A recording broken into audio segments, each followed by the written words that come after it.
தாய் தந்தைக்கும் தாய்மொழி தமிழுக்கும் முதல் வணக்கம். மேடையில் அமர்ந்திருக்கும் பெரியவர்கள், பத்திரிகையாளர்கள் அனைவருக்கும் வணக்கம். சினிமாவுக்கு வர்றதுக்கான இன்ஸ்பிரேஷன் எப்போவுமே நிறைய பேரை சொல்லுவாங்க. என்னோடய மானசீக குரு, அப்புறம் நான் வேலை செய்ய ஆசைப்பட்ட இடம் எல்லாமே முருகதாஸ் சார் தான். ஸோ அந்த இடத்துக்கு நான் நிறைய தடவை ட்ரை பண்ணாலும் அவரோட அசிஸ்டண்ட் திருக்குமரன்ட்டு தான் நான் நட்பே துணை படம் பண்ணுற அளவுக்கு வந்தேன். ஸோ கதை சொன்னதும் மான்கரத்தை படத்துக்கு சார் சொன்னதை கேட்டு அந்த ஒரு இன்ஸ்பிரேஷன் எங்களுக்கு இருக்குது. நன்றி சார், உங்களோட ஆசீர்வாதத்தோடு இந்த இடத்துல நிற்கிறேன். அதுக்கு அடுத்ததாக எனக்கு சின்ன வயசுலேருந்து எனக்கு யாரை பிடிக்கும்னு கேட்டாலே எங்கள் வீட்டில் இருக்கவங்க ஊரில் இருக்கவங்களே சொல்லிடுவாங்க. அதை நான் சொல்ல தேவையில்ல. கடலூர் விழுப்புரம் மாவட்டம்னாலே மற்ற ஸ்டேட்டை விட மற்ற இடத்தோட மாசாக சொல்கிற ஒரு பேர் கேப்டன். தலைவருக்கு ஆக்சுவலாக நான் வரும்போதே அவங்க அரசியலுக்கு வந்துட்டாங்க. ஸோ அவங்கள இயக்கிறதுக்கு வாய்ப்பில்லை, ஆனால் பார்க்குறதுக்கான வாய்ப்பை கொடுத்தது இந்த படம் தான். அதை தாண்டி ஒரு நன்றியாக அதாவது ஒரு ரசிகனாக தான் நான் இங்கே வந்து நிற்கிறேன். நான் இந்த படத்தோட திரைக்கதை, வசனம் இது எல்லாத்தையும் தாண்டி ஒரு ரசிகனாக வந்து நிற்கிறேன். அவரை நான் ரசித்ததுக்கு 2 விஷயம் மட்டும் நான் எனக்கு தெரிஞ்சு சினிமாவில் பண்ணிட்டேன். ஒன்று, ஃபஸ்ட்டு படம் நான் நட்பே துணை பண்ணும்போதே அந்த படத்துக்கு நான் வச்ச பேர் கேப்டன் பிரபாகரன் தான். நீங்கள் இப்போ படம் பார்த்தாலும் தெரியும், அந்த ஹீரோவோட பேர் பிரபாகரன். இன்டர்வலில் ஸ்டேட் லிஸ்ட்டில் தேனா எப்படா இருக்குன்னும் போது junior hockey team captain Prabhakaran தான் நான் பேர் போடணும்னு ஆசைப்பட்டேன். பட் டைட்டில் எனக்கு கிடைக்கல. அடுத்ததாக இந்த கதை ஆக்சுவலாக படைத்தலைவன், அதுக்கான ஒரு வாய்ப்பாக எனக்கு இப்போ அமைஞ்சிருக்கு. எப்படி சொல்லணும்னா, இந்த கதைக்கு வந்து அன்பு லைன் சொன்னப்பவும் சரி, அப்போ வந்து ப்ரொடியூசர் பரமசிவன் ரூமில் தான் நாங்கள் உட்காந்து பேசிகிட்டு இருக்கோம். ஸோ அப்போ வந்து யார் ஹீரோ போகலான்னு எல்லோரும் பேசிகிட்டு இருக்கும்போது நான் அமைதியாக தான் இருந்தேன். அப்போ நான் இதுக்கு ஸ்க்ரீன் ப்ளே எழுதுகிறேன், டைலாக் எழுதுகிறேன், அதெல்லாம் எதுவுமே நான் சொன்னது கிடையாது. பட் நான் ஒரே ஒரு ஆப்ளிகேஷன் வச்சேன். இதில் என் தலைவரோட பிள்ளையை ஹீரோ ஆக்குறீங்கன்னா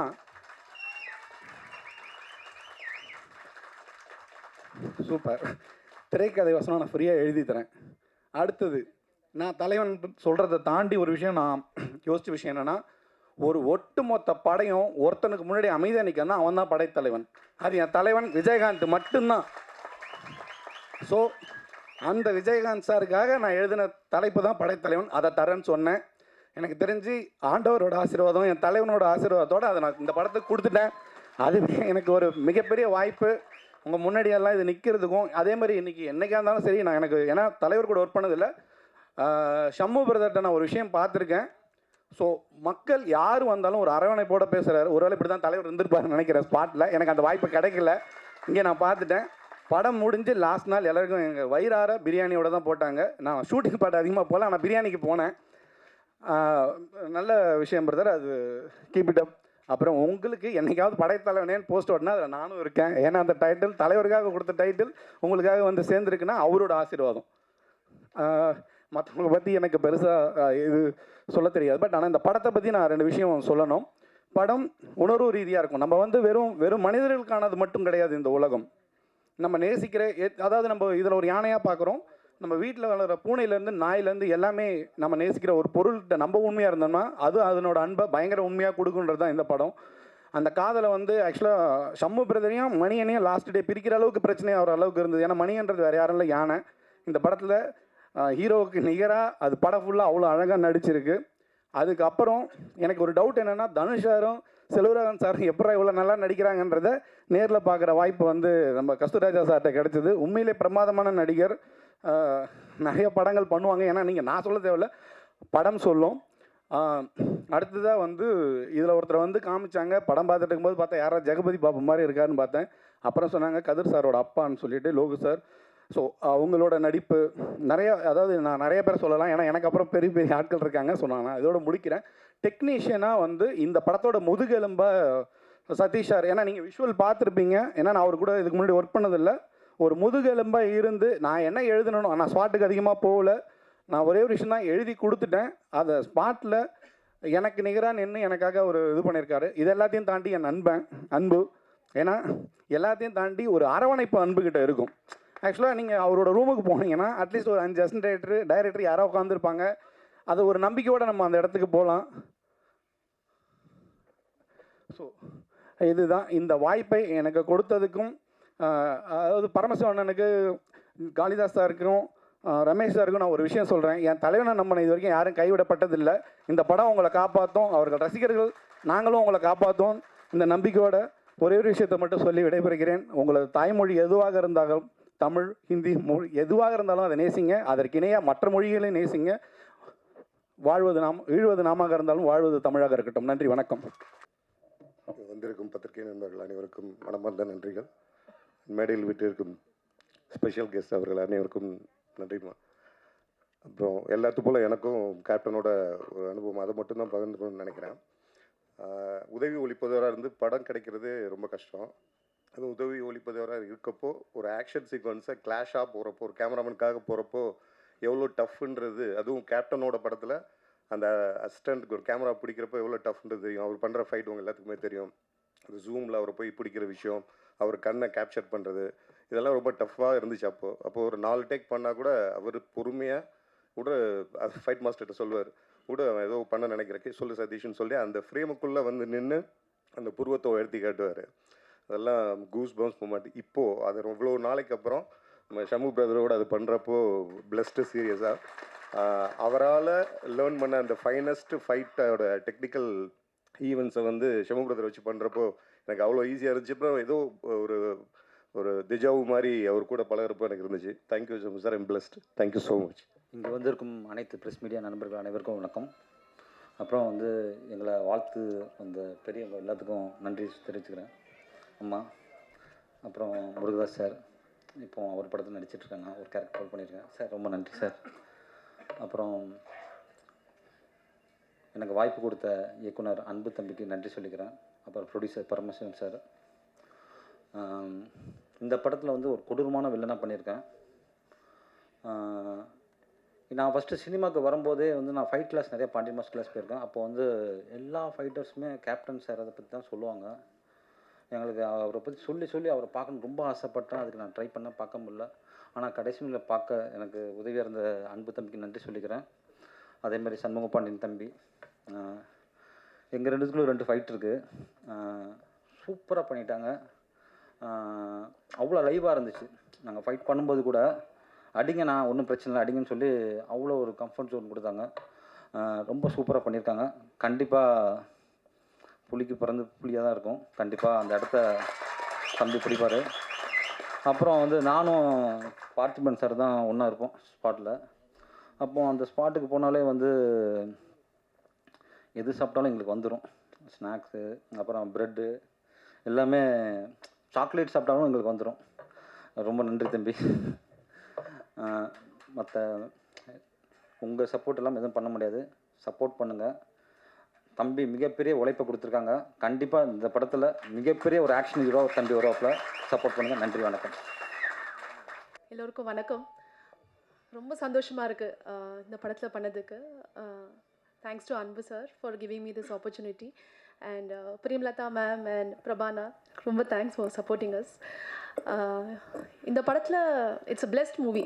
நான் ரொம்ப பிளெஸ்டாக ஃபீல் பண்ணுறேன். ஏன்னா கேப்டன் அவருடைய பிளெஸிங்ஸே இந்த படத்தில் இருக்குது. அதுக்கு மேலே வேறு என்ன வேணும்? ஸோ ரொம்ப சந்தோஷமாக இருக்குது. அண்ட் அவரை மீட் பண்ணுறதுக்கான ஆப்பர்ச்சுனிட்டியும் எனக்கு கிடச்சிது. கிளிம்ஸ் ரிலீஸ் பண்ணுறப்ப அதுவே ரொம்ப பிளெஸ்டாக நான் ஃபீல் பண்ணுறேன். அண்ட் அஃப்கோர்ஸ் இதில் Ilaiyaraaja sir major part in this film. Lovely song sir. உங்களை பற்றி சொல்கிறதுக்கெலாம் என்ன சொல்கிறதுனே தெரியல. You're legend and lovely song sir. So அதுவும் எனக்கு ரொம்ப சந்தோஷமாக இருக்குது. அண்ட் இதில் ஒர்க் பண்ண டெக்னீஷியன்ஸ், உங்கள் சப்போர்ட் இல்லாமல் எதுவுமே இல்லை. Our cameraman sir Sathish and stunt master எல்லாருக்குமே ரொம்ப தேங்க்ஸ் சொல்ல விரும்புகிறேன். And Parthiban sir for this amazing dialogues. ரொம்ப ஸ்ட்ராங்கான கேரக்டர் எனக்கு கொடுத்துருக்காங்க. And Shanmu, you been such a lovely costar. Very warm, very friendly, ரொம்ப கம்ஃபர்டபுளாக ஃபீல் பண்ண வச்சார். எல்லாமே சூப்பராக போச்சு. Main star of the evening அவரால் வர முடியலன்னு இல்லை, வர முடியாது. நான் அந்த யானை தான் மணியன். ஸோ அவர் என் கூட வந்து ஐ திங்க் ஷண்முவோட தான் நிறைய சீன்ஸ்லாம் அவர் கூட இருந்துச்சு. ஸோ அவருக்கும் ஷண்முக்கும் நிறைய பாண்டிங் இருந்துச்சு. அதில் a big animal with a small innocent heart, அதுதான் அவர் சொன்னது. நான் நிறைய பிக்சர்ஸ்லாம் பார்த்துருக்கேன் ஷண்மு அவரோட பாண்டிங்லாம். ஸோ அவரால் வர முடியல, பட் அவர் நடிச்சிருக்காரு இல்லையா. ஸோ அவருக்கும் thanks for working patiently with us. And அவ்வளோதான். Thank you so much. அண்ட் கண்டிப்பாக ப்ரெஸ் மீடியா அங்கே வந்ததுக்கு ரொம்ப ரொம்ப நன்றி. ஹார்ட் ஒர்க் பண்ணியிருக்கோம். நீங்கள் வந்து கண்டிப்பாக எங்களுக்கு தியேட்டரில் வந்து சப்போர்ட் கொடுங்க. நன்றி, தேங்க்யூ. வந்திருக்கிற சிறப்பு விருந்தினர்களுக்கும் பத்திரிகை தொலைக்காட்சி நண்பர்களுக்கும் கேப்டனுடைய பிள்ளைகளுக்கும் என்னுடைய மாலை வணக்கம். இந்த அற்புதமான படத்தில் எனக்கு இப்படி ஒரு கேரக்டர் கொடுத்த என் தம்பி அன்புக்கு ஒரு அன்பான வணக்கம். இந்த கேரக்டருக்கு பரிந்துரை பண்ண தயாரிப்பாளர் பரமேஷ் அண்ணன், இவங்க எல்லாத்துக்குமே எனக்குடைய மிகப்பெரிய நன்றி. 35 வருஷமாக நான் டிஸ்ட்ரிபியூட்டராக இருக்கேன். நிறைய படங்கள் வந்து நண்பரோட சேர்ந்து கேப்டனோட படங்கள் பண்ணியிருக்கேன். அந்த கேப்டனை பார்க்குற பாக்கியம் எனக்கு கிடைக்கல. அதை நான் ஸ்பாட்டில் பார்த்தேன். நான் அதாவது வந்து ஒரு ஷார்ட்டில் போய் இது பண்ணுறதாகட்டும், அந்த கேரவனில் உட்காராமல் பிரதர் அடிபட்டுச்சா பிரதர் அப்படின்னு பார்க்குற அந்த பண்பு இருக்கு இல்லையா வந்துட்டு, கண்டிப்பாக எங்கள் ஹீரோ பெரிய உச்சம் தொடுவார், பெரிய நம்பிக்கை ஒன்று. இந்த வாய்ப்பு கொடுத்த அனைவருக்கும் நன்றி நன்றி நன்றி. அரங்கத்திற்கு வணக்கம், மேடைக்கு வணக்கம். ஏன்னா முதல் வணக்கம் எதுக்கு உங்களுக்கு சொன்னேன்னா, நீங்கள் மனசு வச்சா தான் படம் ஓடும். இப்போ இவங்கெல்லாம் பேசிட்டு போயிடுவாங்க, பட் நீங்கள் தான் போய் அந்த எந்திரத்தை முடுக்கி விடணும்.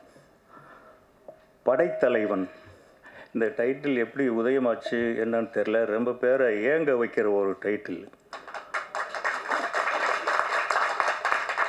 இப்படி பார்த்தாலும் சரி, இப்படி பார்த்தாலும் சரி, இப்படி பார்த்தாலும் சரி, இப்படி பார்த்தாலும் சரி, இப்படி பார்த்தாலும் சரி, கேப்டனுடைய ரசிகர்களாக இல்லாதவங்க யாருமே இங்கே இல்லை. நானும் அவரோட ஒரு படம் பண்ணியிருக்கேன், இயக்கியிருக்கேன். இங்கே பல விஷயங்கள், புது விஷயங்கள் இருக்குது என்கிட்ட சொல்கிறதுக்கு.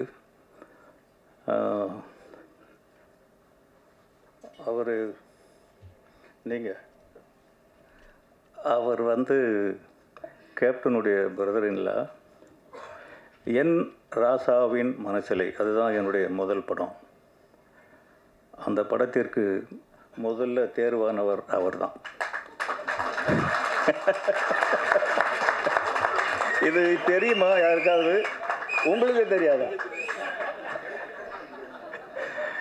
ஆனால் நடிக்கலை, அவர் தான் முதல்ல வந்தார். அது ஏதோ நின்று போச்சு. இன்னொரு புதுமை என்னென்னா, என்னை ஒரு நடிகனாக நான் நடிச்சிருக்கேனா இல்லையா நிஜமாகவே எனக்கு தெரியாது. அவர் இயக்குனர் என்ன சொன்னாரோ அதை நான் பண்ணேன்.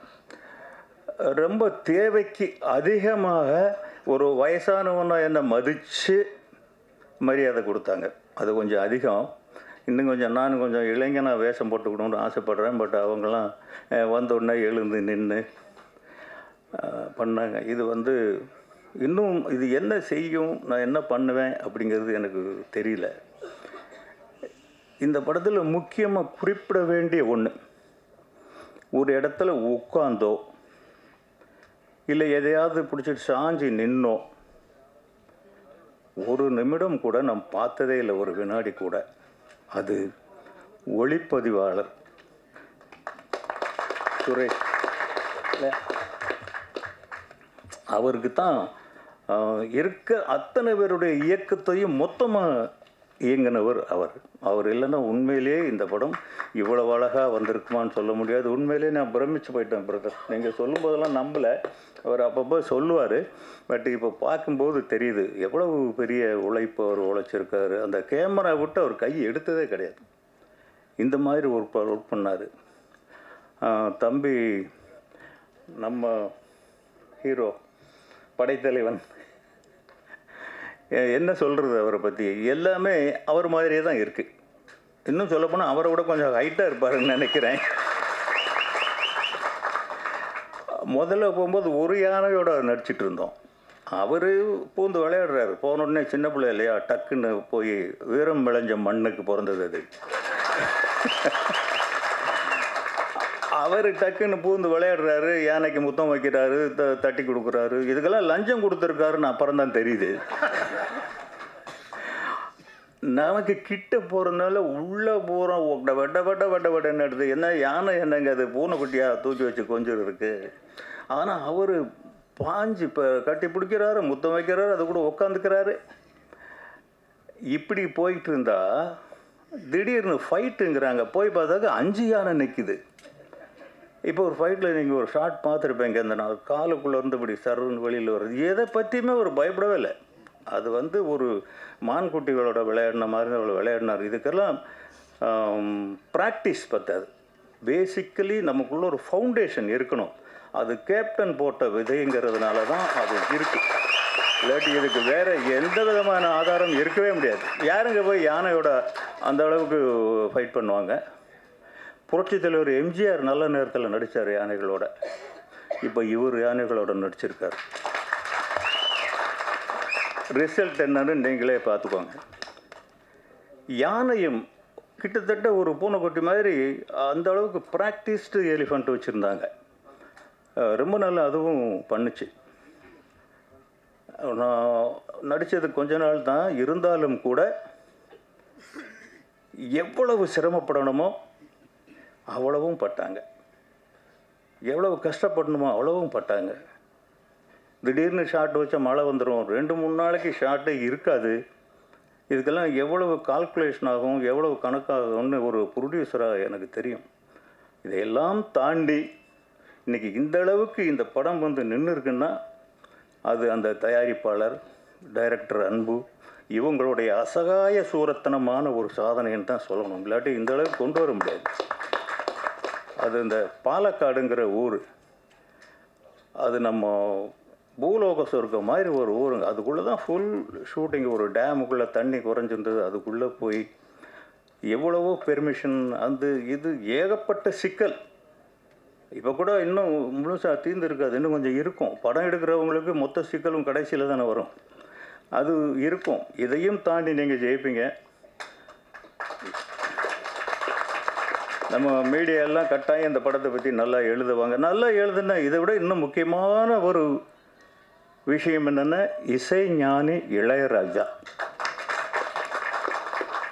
அவர் இளையராஜான்னு சொன்னோன்னே எனக்கு புல்லரிச்சு போச்சு. அதை விட என்ன வேணும் இந்த படத்துக்கு? ஒரு வரப்பிரசாதம். 2 பாட்டு கேட்டோம். உண்மையிலே அது சமாளிப்பே கிடையாது. அப்படி ஒரு அழகான பாட்டு 2 கொடுத்துருக்காரு. இன்னும் எத்தனை பாட்டு மொத்தத்தில்? 3. இன்னொன்று தான் இருக்கான், அதை காமிக்கல. அதையும் காமிச்சிருக்கலாமே. 3 பாட்டு ரொம்ப நல்லா இருக்குது. இளையராஜா ரீரெக்கார்டிங் நீங்கள் சொல்லவே தேவையில்லை. இது ரீரெக்கார்டிங் படம். பிச்சு படல் எடுத்திருப்பார். நீங்களாம் இருக்கீங்க, படத்தை காப்பாற்றுவீங்க நம்பிக்கை இருக்குது. உங்களெல்லாம் நம்பி நாங்கள் நடிக்க வந்திருக்கேன் அப்படின்னு சொல்கிறாங்க. எங்களை காப்பாற்றுங்க. இந்த படத்துக்கு இன்வெஸ்ட் பண்ண ப்ரொடியூசரை காப்பாற்றுங்க, அந்த இயக்குனரை காப்பாற்றுங்க. நன்றி. அனைவருக்கும் மாலை வணக்கம். இந்த நிகழ்ச்சிக்கு வந்திருக்கும் அன்னியார் அவர்களுக்கும், ஜூனியர் கேப்டன் விஜய் பிரபாகரன் அவர்களுக்கும், நம்ம திரைத்துறையோட வருங்கால கேப்டன் சண்முக பாண்டியன் விஜயகாந்த் அவர்களுக்கும், சகோதரர் சுதீஷ் அவர்களுக்கும், மேடையில் அமர்ந்திருக்கும் திரை முன்னணி நட்சத்திரங்கள் அனைவருக்கும் இந்த நேரத்தில் வாழ்த்துக்களும் நன்றியும் தெரிவித்துக் கொண்டு, இந்த படம் படைத்தலைவன். இந்த படத்தை தயாரித்தவர் வந்து பரமசிவம், என்னுடைய 25 ஆண்டு கால நண்பர். அவரால் வந்து இந்த சினிமாவுக்கு வந்து கிட்டத்தட்ட நிறைய தயாரிப்பாளர்கள் உருவானாங்க. அது வந்து எனக்கு தெரியும், ஏன்னா அவர் கூடயே பயணித்த ஆள், பழகுவதற்கு ரொம்ப இனிமையானவர், வியாபாரம் தெரிந்தவர். அவர் இப்படி ஒரு படம் எடுத்திருக்காரு அப்படின்னும்போது ரொம்ப மகிழ்ச்சி. அவர் இந்த படத்தில் வந்து அவர் மிகப்பெரிய லாபம் சம்பாதிக்கணும், வெற்றி பெறணும். அதுக்கேற்ற மாதிரி அவருக்கு டீம் அமைஞ்சிருக்கு. குறிப்பாக டைரக்டர் அன்பு 24 மணி நேரமும் இந்த படம் சிந்தனையாக வந்து சுறுசுறுப்பாக எந்த வேலை இருந்தாலும் நான் அதை வந்து கொஞ்சமும் சலிக்காமல் பல முறை அதை வந்து மாற்றங்கள் ஏற்படுத்தி அந்த படத்தை வந்து ரொம்ப பிரமாதமாக கொண்டு வந்திருக்காங்க. இதெல்லாம் நான் சொல்கிறதுக்கு காரணம் வந்து, எனக்கு பேசுகிறதுக்கு ஒரு வாய்ப்பு இது உருவானதுக்கு காரணம், இந்த படத்தை வந்து முழுசாக நான் பார்த்ததால் என்னால் வந்து கணிக்க முடிஞ்சது. இந்த படம் நிச்சயமாக தமிழ் சினிமாவில் இந்த ஆண்டில் எழுதி வைத்துக் கொள்ளுங்கள், மிகப்பெரிய ஒரு வெற்றி படமாக இருக்கிறது.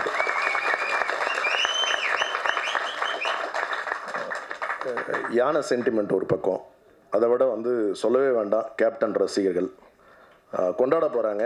கேப்டனோட கூஸ் மொமெண்ட்ஸ் மொமெண்ட்லாம் இந்த படத்தில் இருக்குது. நான் கேப்டன் ரசிகராக இல்லாமல் யாருமே இருக்க முடியாது, நான் உட்பட. அவரோட ஃபைட்டுக்கு வந்து நம்ம ஸ்கூல் காலேஜ் டைம்ஸ்லலாம் நம்மலாம் பயங்கரமான அடிமை. அது ஒரு செவுத்தில் போய் அப்படி ஒரு காலை வச்சு அப்படி எகிரி வந்தாருன்னா அது திரும்ப இன்னொரு வாட்டி பார்க்கணுன்னு போய் உட்காந்து பார்ப்போம். அதே மாதிரி அவருடைய வாரிசு, அதான் சார் சொன்ன மாதிரி புலிக்கு பிறந்தது பூனை ஆகாது. ஒரு 6 அடி கம்பீரமான ஒரு ஹீரோ. அந்த ஃபைட்ஸ்லலாம் அவ்வளோ ரிஸ்க் எடுத்து ரொம்ப பிரமாதமாக அவருடைய காட்சிகள் வந்திருக்கு. நிச்சயமாக இந்த படம் ஒரு வெற்றி படமாக இருக்கும். கஸ்தூரி ராஜா சார் ரொம்ப பிரமாதமாக நடிச்சிருப்பார். ரொம்ப யதார்த்தமாக நான் இங்கே வரும்போதே முதல்ல சொல்லிட்டேன் அவர்கிட்ட, சார் வாழ்ந்திருக்கீங்க இந்த கேரக்டர் அப்படின்ட்டு. அதே மாதிரி இந்த படத்தில் வந்து என்னுடைய நண்பர் திரு லோகு கதிரோட ஃபாதர், ஒரு தமிழ் சினிமாவுக்கு ஒரு புது வில்லன் கிடச்சிருக்காரு. ரொம்ப நல்லா நடிச்சிருக்காரு. படத்தில் இசை, பாடல்கள் எல்லாமே ரொம்ப பிரமாதமாக இருக்குது. இந்த படம் வந்து ஆரம்பித்ததும் தெரில, முடிஞ்சதும் தெரில. ஒரு 2 மணி நேரம் 15 நிமிஷம் தான் மொத்த படமே. குடும்பங்கள் கொண்டாட வேண்டிய ஒரு படமாக இருக்கும் இந்த படம். வந்து நான் என்ன சொல்ல போனால் தயாரிப்பாளர்கிட்ட சொன்ன, ரிலீஸ்க்கு முன்னாடியே கேப்டன் ரசிகர்களுக்கு போட்டு காட்டுங்க, பப்ளிக்கு ஒரு ஷோ போட்டு காட்டுங்க, அவங்களே கொண்டு போய் இதை சேர்த்துருவாங்க. அந்தளவுக்கு நீங்கள் பயப்பட வேண்டிய படமே இல்லை, தாராளமாக யாருக்கு வேணாலும் போட்டு காட்டலாம் அப்படின்னு சொல்லி அவருக்கு உற்சாகமும் ஊக்கமும் கொடுத்துருக்கேன். இந்த படம் வெற்றி அடைய நீங்கள் எல்லாரும் வந்து மீடியா, ப்ரெஸ் நீங்கள் வந்து சப்போர்ட் பண்ணணும். இந்த மாதிரி வந்திருக்கும் அனைவருக்கும் இந்த நேரத்தில் மீண்டும் நன்றிகளை தெரிவித்துக் கொண்டு விடைபெறுகிறேன். நன்றி, வணக்கம். நமது நெஞ்சத்திலே நீங்கா இடம்பெற்ற கேப்டன், நெஞ்சத்திலே நீங்கா இடம்பெற்ற திருமதி பிரேமலதா விஜயகாந்த் அவர்களையும், கேப்டனின் படைத்தலைவி திருமதி பிரேமலதா விஜயகாந்த் அவர்களையும், கேப்டனின் இளைஞர் படை தலைவன் விஜயபிரபாகரன் அவர்களையும், கேப்டனின் படைத்தளபதி சுதீஷ் அவர்களையும், கேப்டன் ரசிகர்களின் படைத்தலைவன் சண்முக பாண்டியன் அவர்களையும்,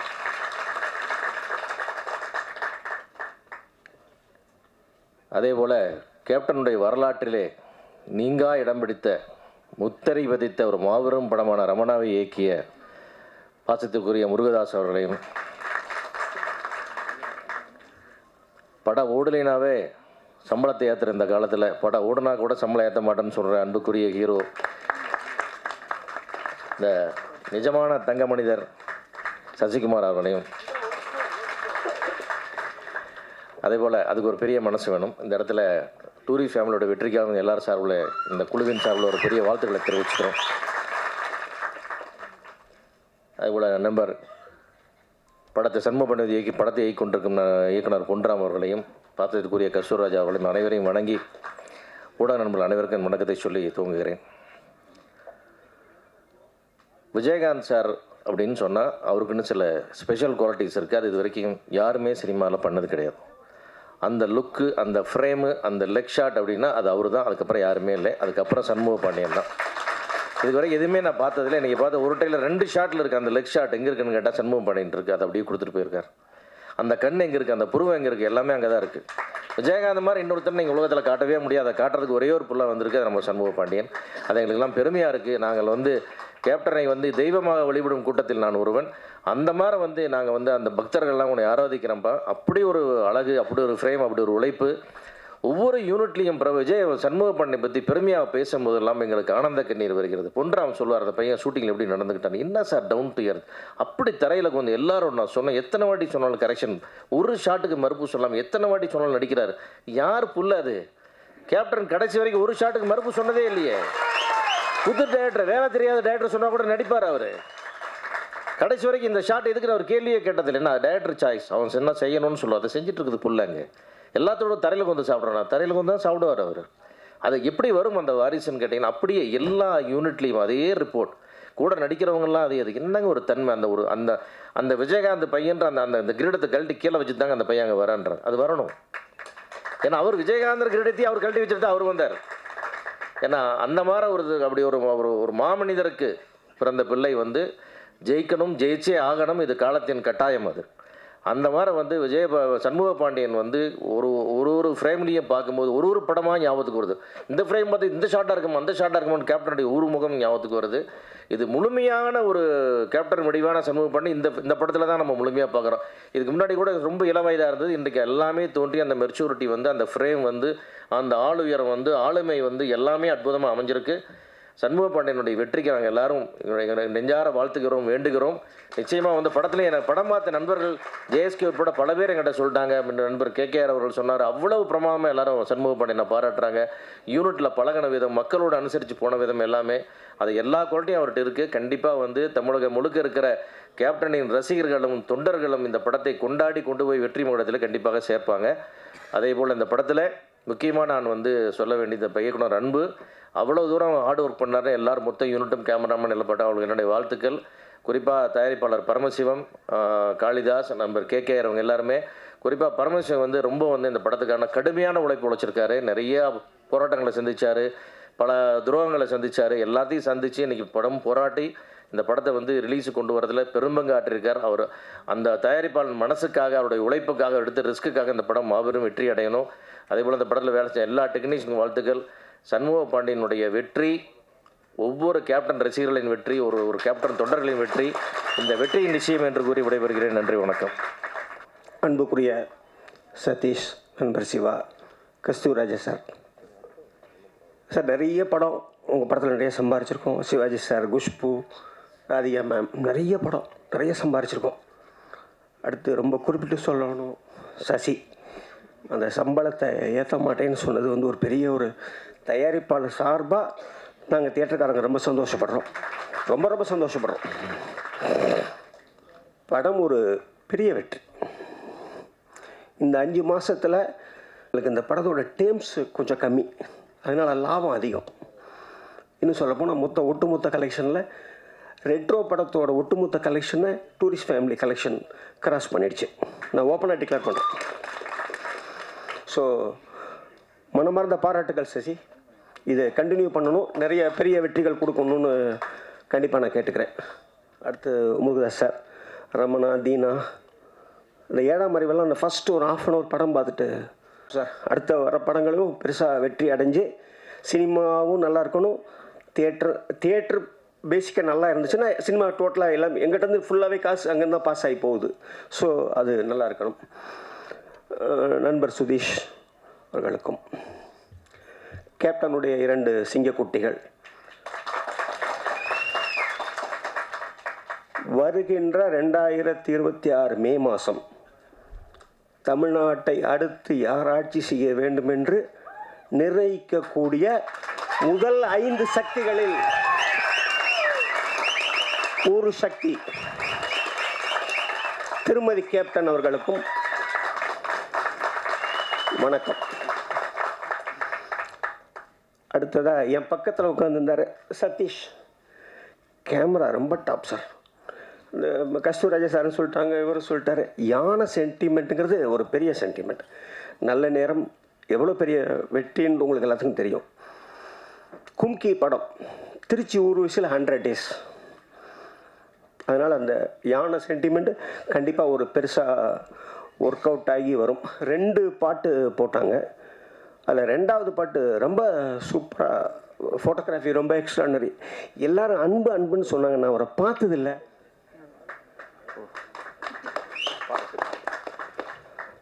அன்புக்கு பாராட்டுக்கள். கதாநாயகிட்ட ரொம்ப ஒரு பிடிச்ச ஒரு விஷயம், தமிழ் கதாநாயகன் நிறைய பார்த்துட்டேன் நான். தமிழ் கதாநாயகி, தமிழ் தெரிஞ்ச பொண்ணு, ரொம்ப சந்தோஷமாக இருக்குது. இந்த படம் மிகப்பெரிய ஒரு வெற்றி அடையணும். இந்த வருஷத்தினுடைய ஒரு எப்படி இருந்தாலும் இன்னும் ஒரு 7 மாதம் இருக்குது. ஒரு 200-250 படம் வரும். அதில் ஒரு 10 படம் 15 படம், இது வரைக்கும் 5 படம் ஜெயிச்சிருக்கு. இன்னொரு 10-15 படம் ஜெயிக்கும். அதில் ஒரு படமாக இது இருக்க வேண்டும் என்று வாழ்த்தி என்னுடைய எல்லாம் உள்ள ரங்கநாதரையும் பழனி ஆண்டவரும் பிரார்த்திச்சுக்கிறேன். அனைவருக்கும் வணக்கம். மேடையில் அமர்ந்திருக்கும் அனைவருக்கும் வணக்கம். சிவா சார் லாஸ்ட்டாக சொன்ன மாதிரி, நான் பிரேமில் ஃபஸ்ட்டு வைக்கும்போதே அவரோட கண்ணு தான் பார்த்தேன். அவருக்கு சண்முகம் கண்ணு தெரில, எனக்கு கேப்டன் கண்ணு தான் தெரிஞ்சுது. ஃபஸ்ட்டே ஷாக் ஆகிட்டேன். 40 ஃப்ரேம்ஸ் வச்சுருந்தோம். அது உள்ளே என்ட்ரி ஆகிற ஃபஸ்ட் ஷாட்டே அவருடைய சண்முகனுடைய ஃபஸ்ட் ஷாட்டை தான் எடுத்தேன். எடுத்தோடனே எங்கள் டீமே சொன்னாங்க, இது அப்படியே கேப்டன் பார்க்குற மாதிரி. அது மாதிரி தான் செட் பண்ணியிருந்தோம். ஸோ அவருடைய இடம் பிஎன்சியில் இன்னும் வெற்றிடமாகவே இருக்குது. அந்த இடத்த நிரப்புறது தான் நம்ம தம்பி வராப்புல சண்முகம். எல்லோரும் 2 இடத்த நோக்கி போவாங்க. ஆனால் கேப்டன் இடத்த யாரும் நினச்சி கூட பார்க்க மாட்டாங்க. ஏன்னா நினைக்க முடியாது. அவருடைய லெக் ஷாட்டாக இருக்கட்டும், அவருடைய ஆக்ஷன் சீக்கிரம் யாரும் பண்ண முடியாது. அதனால் யாரும் ட்ரை பண்ண மாட்டாங்க. ஆனால் சண்முகம் ட்ரை பண்ணுறாரு. அவருக்கு அந்த கன்ஃபார்மாக கிடைக்கும். பிஎன்சியில் ஏன்னா இந்த படம் பண்ணிட்டு இருக்கனால எனக்கு அனுபவத்தில் சொல்கிறேன். நம்ம எடுத்துகிட்டு இருக்க படத்தில் வந்து ஒரு காமெடி ஆக்ஷன் அதான் ரெண்டுமே சரிசமாக பண்ணுறாப்புல. ஒரு ஷாட்டில் வந்து ரோப்பே வைக்கலை, தூக்கி அடி போட்டாப்புல. ஏன்னா அவ்வளோ ஹைட்டு. நான் இப்போ டைலாக் சொல்லி தருப்பி தான் சொல்லி தருவேன். நான் இந்த படத்தில் படைத்தலைவனில் 3 பிரமாண்டமாக சொல்லலாம். ஒன்று யானை, இன்னொன்று இளையராஜா சார், அண்ட் வந்து சண்முக பாண்டியன். ஏன் அவர் சொல்லலான்னா அவ்வளோ பிரமாண்டமாக இருப்பாப்புல. பிரேமில் ஃபுல் ஷாட் வச்சுருந்தோம், லெக் வரைக்கும் வச்சுருந்தோம், அப்படி இருக்கும். ஸோ ரொம்ப நாள் கழித்து ஒரு பிரம்மாண்டமான ஒரு ஹீரோ இந்த சண்முக பாண்டியன் தான் சொல்லலாம். அது இந்த படைத்தலைவன் மூலமாக நம்ம தமிழ் சினிமாவில் மிகப்பெரிய வெற்றி அடைஞ்சு இந்த இடத்தையும் பிடிச்சி இந்த பிஎன்சியில் வந்து மிகப்பெரிய வெற்றி அடையும் இந்த படைத்தலைவன். ஏன்னா எல்லோரும் சொன்ன மாதிரி யானை வந்து ஒரு அற்புதமான அனிமல். நம்ம கூடிய ஒரு பேசக்கூடிய ஒரு அனிமல் சொல்லலாம். அதோட சென்டிமெண்ட் அந்த சாங்கில் பார்க்க முடிஞ்சுது. அந்த யானை தேடி போகிறாருன்னு நினைக்கிறேன். அது கண்டிப்பாக அந்த பார்த்ததுக்கப்புறம் கண்டிப்பாக ஒரு எமோஷனல் இருக்கும். அந்த எமோஷனல் இந்த படத்தை பெரிய லெவலில் கெட்டு கொடுக்குன்னு ஒரு நம்பிக்கை இருக்குது. அவருடைய சாங் பெரிய ப்ளஸ்ஸாக இருக்குது. ட்ரெய்லர் உண்மையிலே ஸ்டார்டிங்கில் வந்து இங்கே அதாவது நம்ம ஆக்சுவலாக யூடியூப்பில் பார்க்கும்போது தெரியலங்க. ஆனால் ஸ்க்ரீனில் பார்க்கும்போது பிரம்மாண்டமாக இருக்குது. அதுக்கு மெயின் காரணம் கேமராமேன். அவர் உண்மையிலே கேமராமேன் சார் கிரேட் சார். ஏன்னா யானையை வச்சு ப்ரேம் பண்ண முடியாது, ரொம்ப கஷ்டம். ஆனால் எல்லா ஷாட்லையும் யானை கரெக்டாக ப்ரேம் பண்ணியிருக்காரு. கஸ்தூரிராஜ் சார் சொன்னாங்க பக்கத்தில் உட்காந்து, உண்மையிலே சூப்பராக பண்ணாங்க. மொத்த டீம் சிறப்பாக பண்ணியிருப்பாங்க நினைக்கிறேன். மிஸ்டர் அன்பு உங்கள் வாழ்த்துக்கள். ஏன்னா ஒரு யானையை வச்சு ஒரு படம் பண்ணுறது ஒரு சாதாரண நினச்சி கூட பார்க்க முடியாது. நினச்சி அழகாக இந்த படத்தை கொண்டு வந்துடுங்க. இந்த படம் கண்டிப்பாக மே மாதம் அது சம்மர் ரிலீஸ் ஆகுது. கண்டிப்பாக ஃபேமிலியோடு எல்லோரும் பார்ப்பாங்கன்ற நம்பிக்கை இருக்குது. பத்திரிகை நண்பர்களும் நீங்கள் சப்போர்ட் பண்ணுங்கள். நன்றி. அனைவருக்கும் என்னுடைய மாலை வணக்கம். கேப்டனுடைய நல்லாசிரியரும் விஜய் சிறி கம்பைன்ஸ் தயாரிக்கும் படை வீரன், படை தளபதி எல்லாம் சொல்லலாம். நம்ம இங்கே வருகை தந்துள்ள சண்முக பாண்டியத்தினுடைய ரசிகர்கள் அனைவருக்கும் என்னுடைய மனமார்ந்த வாழ்த்துக்கள். அதே போல் கேப்டனுடைய நண்பர்கள், பத்திரிகை சேர்ந்த மூத்த பத்திரிகையாளர்களுக்கு கேப்டன் சார்பில் என்னுடைய மனமார்ந்த நன்றிகளும் வணக்கம் தெரிவிச்சுக்கிறேன். நான் இந்த படத்தை பொறுத்த வரைக்கும் சண்முக பாண்டியனுக்கு ஒரு ப்ளஸ் இருக்குது. அவர் முதல் நடித்த படம் சகாப்தம், அது வந்து மியூசிக் வந்து யுவன் சங்கர் ராஜா. இந்த படம் வந்து இசை ஞானி. 3வது படம் வந்து யுவன் சங்கர் ராஜா. 3 சிறிய நேரத்திலேயே வந்து இளையராஜா குடும்பத்தில் 3 இசையமைப்பாளர்கள் நடித்த ஒரே ஹீரோ சண்முக பாண்டியன் மட்டும்தான், வேறு யாருமே கிடையாது.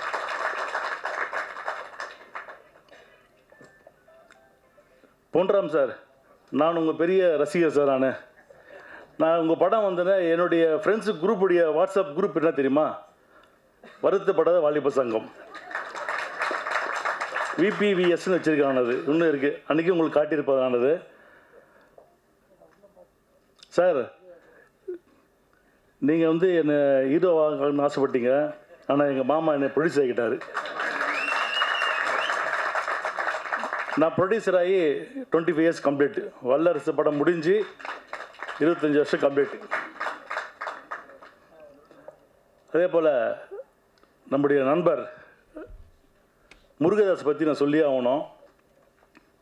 2001 அவர் வந்து கதை சொல்ல எங்கள் வீட்டுக்கு வர்றாரு. அப்போ நான் கேப்டன் 2 பேரும் கதை கேட்குறோம். கேப்டன் உடனே அப்படியே பேசினே இருக்கோம். அப்போ வந்து என்கிட்ட சொல்கிறார் அவர், சார் எனக்கு அடுத்த மாதம் வந்து ஒரு 6 மாதத்தில் எனக்கு கல்யாணம் நடக்குது. இந்த படம் முடிஞ்ச உடனே தலைவரை வந்து நீங்கள் என் கல்யாணத்தை கூட்டின்னு வரணும் அப்படின்னு. நான் சொன்னேன், ஃபஸ்ட்டு படம் நீ முடி, படத்தை ஹிட்டு கொடு. நீ படம் ஹிட்டு கொடு, நான் கண்டிப்பாக கேப்டன் வந்து கல்யாணத்துக்கு கூட்டின்னு வர அப்படின்னு. அப்புறம் படம் எல்லாம் முடிஞ்சது. பிரிவு தியேட்டரில் நான் எங்கள் சகோதரியெல்லாம் படம் பார்க்க போகிறோம். ஸ்டார்டிங் என் கூட வந்தார் அவர், இன்டர்வல் வரைக்கும் இருந்தார். இன்டர்வல் முடிச்சு இங்கே கிளைமேக்ஸ் ஆளே காணும் அவர். நானும் வந்து கேட்குறேன், எங்கேப்பா முருகதாஸுக்கு கொஞ்சம் கூட்டினாருன்னு வரவே இல்லை. ஏன்னா கிளைமேக்ஸ் உங்களுக்கு தெரியும், அது என்ன கிளைமேக்ஸுன்ட்டு. முருகதாஸுக்கு பயம். நானும் அக்கா என்ன சொல்லுவேன்ட்டு, கேப்டன் தெரியும் கிளைமேக்ஸு, எனக்கு பிரச்சனை இல்லைப்பா, நீ பிராமாகிட்டையும் சுதீஷ் கேட்டுக்க, எனக்கு கிளைமேக்ஸ் எனக்கு ஓகே, அவங்களுக்கு ஓகேன்னா ஓகே அப்படின்னு. நான் தேடுறேன், இவர் ஆளே கிடையாது. அப்புறம் லிஃப்ட்லேருந்து அப்படியே வராரு, வந்து கட்டி பிடிச்சேன், சூப்பர் கிளைமேக்ஸ், இதுதான் கிளைமேக்ஸ் அப்படின்னு நானும் சொன்னேன், எங்கள் அக்காவும் சொன்னாங்க, அதுதான் ரமணா. அதுக்கு முன்னாடி ரமணாவுக்கு முன்னாடி பார்த்தீங்கன்னா இப்போ எல்லாம் பேசுறீங்க, கேப்டன் வந்து பிஎன்சி ஹீரோ அப்படின்னு. ரமணா படம் வந்த உடனே ஏ சென்டர் ஹீரோ நம்ம கேப்டன் தான். ஏன்னா எனக்கு மெட்ராஸில் நிறைய இந்த நார்த் இந்தியன்ஸ் ஃப்ரெண்ட்ஸ் நிறைய பேர் இருப்பாங்க. அப்போ பார்த்தீங்கன்னா சத்யன் தியேட்டரில் எல்லா படம் டிக்கெட் கேட்பாங்க, நான் வாங்கி கொடுத்துருக்கேன். ரமணா படத்துக்கு கிட்டத்தட்ட ஒரு 50 நாள் டிக்கெட் நான் வாங்கி கொடுத்தேன். மெட்ராஸுக்கு எல்லாம் நார்த் இந்தியன்ஸுக்கு பிடிச்ச ஒரே படம் ரமணா தான். அந்தளவுக்கு அந்த படம் ஓடியது. அதுக்கப்புறம் படம் ஹிட் ஆச்சு. அவர் வந்து சார் படம் ஹிட்டு கொடுத்துறேன், கேப்டன் கல்யாணத்துக்கு கூட்டின்னு வரேன் அப்படின்னு.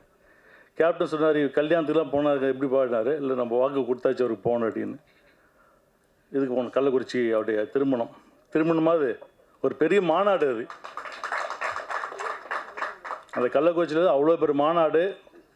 அப்போ கேப்டன் வந்து அவ்வளோ கூட்டம், ரசிகர் அவ்வளோ கூட்டம் அந்த இடத்துல.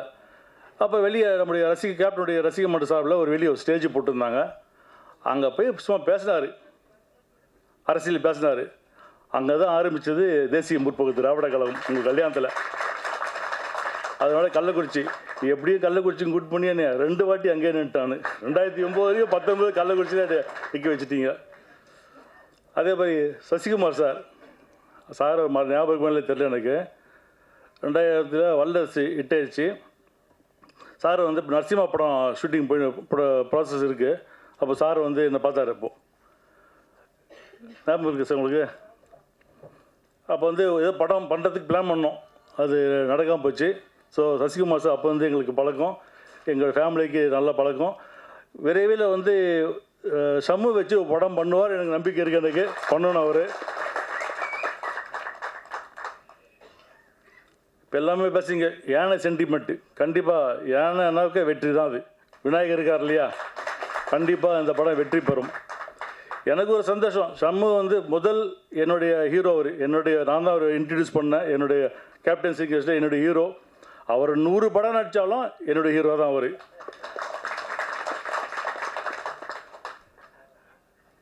இப்போ எல்லாம் நான் வந்திருக்கோம், நான் சுதீஷ் வந்து இப்போ பிரேமநாத் வந்து அரசியல் பேசாமல் போவாங்க அப்படின்னு. அரசியல் பேசுவோம், ஆனால் இந்த மேடை கிடையாது, அதுக்கு வேறு மேடை இருக்குது.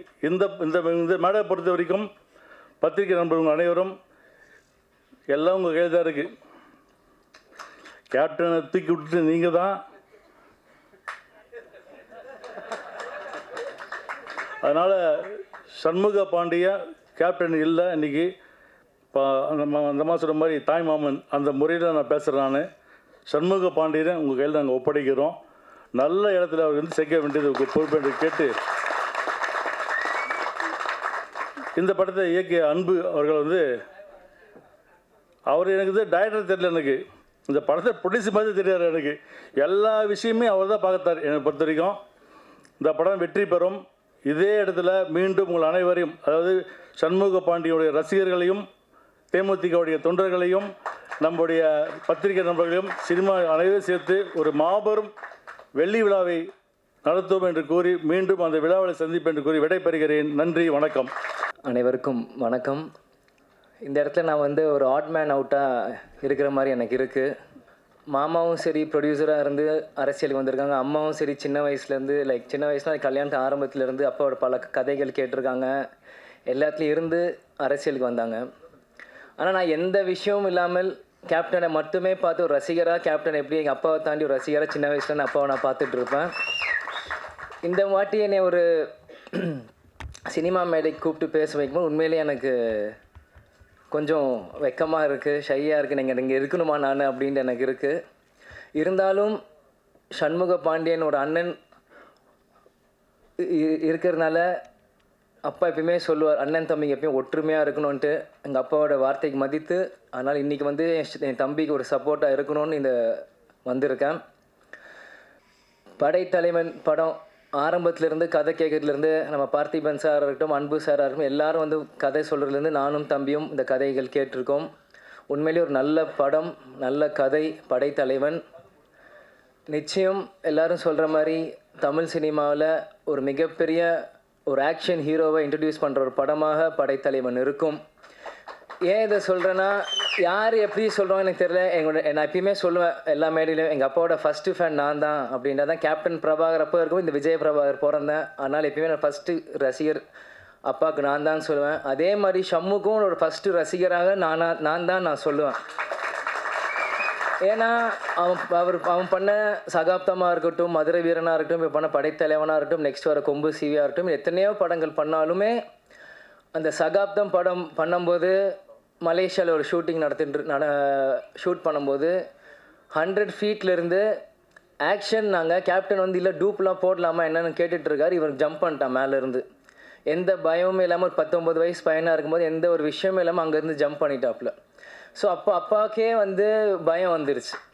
என்ன நீ பார்த்து குதிச்சிட்ட, நான் டூப் போடலாம் ஏதாச்சும் ரோப் கட்டலான்னு நீ பார்த்து தைரியமாக குதிச்சிட்ட அப்படின்ற போது ஷம்மு சொன்னாப்புல, கருப்பனையில படத்தில் ஹெலிகாப்டர் நீங்கள் ரோப்பே இல்லாமல் தொங்கிட்டு வந்தீங்களே, அது எங்களுக்காக பண்ணும்போது உங்கள் மகன் நான் வரும்போது உங்களுக்காக நான் 100 மாடியிலும் குதிக்கிறது எனக்கு என்ன, எனக்கு எந்த அச்சமும் இல்லை, உங்களுக்குள்ள அதே ரத்தம் தான் எனக்குள்ளேயும் ஓடிட்டுருக்கு அப்படின்னு ஷம்மு சொல்லும்போது உண்மையிலே அந்த இடத்துல நான் வேந்து பார்த்தேன். அதே மாதிரி சகாப்தம் ஒவ்வொரு ஷாட்டுமே தம்பி எப்படிலாம் ஃபைட் பண்ணியிருக்கான்ட்டு எனக்கு தெரியும். கேப்டன் எங்கேயும் போல, அவர் படத்தில் நீங்கள் பாருங்கள், கேப்டன் திரையில் தெரிவார்.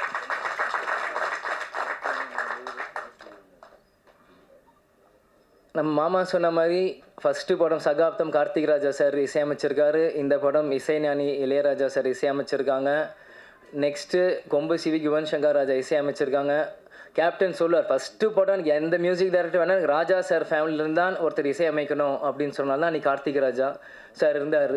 இன்றைக்கி இசைஞானி Ilaiyaraaja sir, next Yuvan Shankar Raja sir.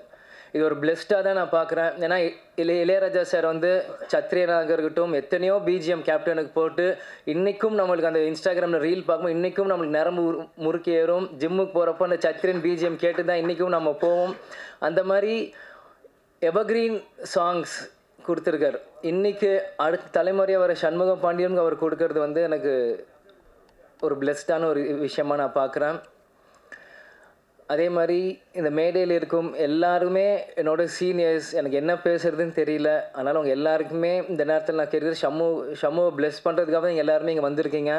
உங்கள் எல்லாருக்குமே இந்த நேரத்தில் என் நன்றியை நான் தெரிவித்துக் கொள்கிறேன். முருகதாஸ் சார் வந்து நான் சின்ன வயசுலேருந்து ரமணா படத்தில் இருந்து நான் பார்த்துட்டு இருந்திருக்கேன். முதல்ல கஜினி ஹிந்தி படம் லான்ச் ஆகும்போது ஆடியோ லான்ச் பண்ணிவிட்டு அந்த சிடியை வீட்டுக்கு கொண்டு வந்து கொடுத்தார். அப்புறம் 2 பேருமே கேப்டன் தரையில் உட்காந்து அந்த படத்தை பார்த்துட்டு இருந்தார். அப்போ முருகதாஸ் அண்ணனும் தரையில் உட்காந்து அந்த சாங்ஸ் எல்லாமே போட்டு கேட்டுட்டு இருக்கும்போது அந்த அனுபவம் எனக்கு இருக்குது. பொன்ராம் சாரும் சசிகுமார் சாரும் இப்போ தற்சமயமாக ஷம்முகோட படம் பண்ணுறப்போ பழக ஆரம்பித்தேன். உண்மையிலேயே எப்படி நீங்கள்லாம் கேப்டனை சொல்கிறீங்களோ அதே மாதிரி நான் சசிகுமார் சார் மாதிரி நான் பார்க்குறேன். ரொம்ப டவுன் டு எர்த்தாக அவர் பழகிறதும், அவர் என்கிட்ட சில டாக் விஷயங்கள்லாம் என்கிட்ட பேசுகிறதும், அந்த மாதிரி பல விஷயங்கள் சசிகுமார் சார் நான் பார்த்துட்ருக்கேன். அதே மாதிரி நான் எந்த ஷம்மு பொன்ராம் சார் படம் கொம்பு சிவிக்கு போகும்போது கூட செட்டில் பொன்ராம் சார் வந்து அவ்வளோ ஆக்டிவாக அந்த ஷார்ட்ஸ் ரெடி பண்ணிகிட்டு இருந்தார் ஒரு போலீஸ் செட்டப்பில். அங்கே போய் பார்க்குறப்போ எனக்கு ஒரு தனி மரியாதை கொடுத்து என்னையும் அரவணைச்சி அந்த இடத்துல உட்கார வச்சு என்னையும் இப்படி பாருங்கள் தம்பி இப்படி நடிக்கிறார், இந்த ஷாட் இப்படி இருக்கு, எனக்கு ஒவ்வொன்றுமே சொன்னார். அதனால் பொன்ராம் சாருக்கும் இது இங்கே வந்திருக்கு நன்றி நான் தெரிவித்துக் கொள்கிறேன். கேப்டன் எப்பயுமே சொல்வார், நீங்கள் ஆர்டிஸ்ட் மேலே ஸ்பெண்ட் பண்ணுறதோட ஃப்ரேமில் ஸ்பெண்ட் பண்ணுங்கள் ஒவ்வொரு படமும் அப்படின்னு சொல்லுவாங்க. அது மாதிரி படைத்தலைவன் பார்க்கும்போது ஒளிப்பதிவாளர் சதீஷ் சார் வந்து ஃப்ரேம் பை ஃப்ரேம் உண்மையிலேயே சூப்பராக செஞ்சுருக்காரு. நேரத்தில் அவருக்கும் நான் என்னோடய விஷஸ் நான் சொல்லிக்கிறேன். அதே மாதிரி பார்த்திபன் அண்ணன் கதை சொல்லிட்டு வரும்போது முதல்ல அவர் நட்பை துணை முடிச்சுட்டு வந்து கதை சொல்கிறப்போ அவர் மேடையில் என்ன பேசணும் அதே தான் வீட்லேயும் சொன்னார்.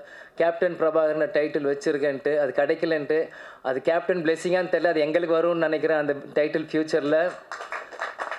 அதே மாதிரி அன்பு அண்ணன் ஆரம்பத்திலேருந்து ஷம்மு ஒரு தம்பியாகவே அவர் பார்த்துட்டு இருந்திருக்கு, அவர் ஹீரோவாக பார்க்கல. அதே மாதிரி ஷம்மு அன்பு அண்ணனோட ஒரு பிரதராக தான் பழகிட்டு இருந்தாங்க. எப்போ ஃபோன் போட்டாலும் சொல்லுங்கள் பிரதர், என்ன பிரதர் எந்த விஷயம் எப்போ வரணும் ஷாட்டுக்குன்னு. இந்த மாதிரி ஒவ்வொன்றுமே 2 பேருமே ஒரு பிரதர்லி ஃபீலிங்காக பேசிகிட்டு இருந்தாங்க. அது ஒரு வெளிப்பாடு தான் அந்த ஃப்ரேமில் அவங்களுக்கு தெரியுது. ஷம்மு எவ்வளோ வளைச்சிருக்காரோ அவர் சொல்கிறது ஒரு அண்ணன் போல் சொல்கிறதுன்னு தம்பி அங்கே கேட்டிருக்காரு.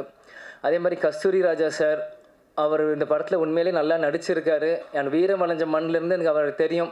அந்த கஸ்தூரி ராஜா அப்படின்ற பேர் எப்படின்னா திருப்பதியில் ஷூட்டிங் ஃபுல்லாக அங்கே போயிட்டுருக்கோம். அப்போ வந்து அந்த பேர் எனக்கு கேட்டுகிட்டே இருக்கும். அந்த பேர் எனக்கு ஆழமாக மனசில் பதிஞ்சிருச்சு. பிறகு தனுஷாரும் செல்வராகவன் அண்ணனும் வரும்போது கஸ்தூரி ராஜாவோட அப்பா அப்படின்னு வரும்போது இன்றைக்கி அவர் ஷம்மு கூட நடிக்கிறப்போ அதுவும் ஒரு பெருமையான விஷயமாக அதை நான் கருதுகிறேன். ஃபைனலாக ஹீரோயின் என்னை பிரபா அண்ணான்ட்டிங்க. எனக்கு ஒன்றும் அவ்வளோ வயசு இல்லை.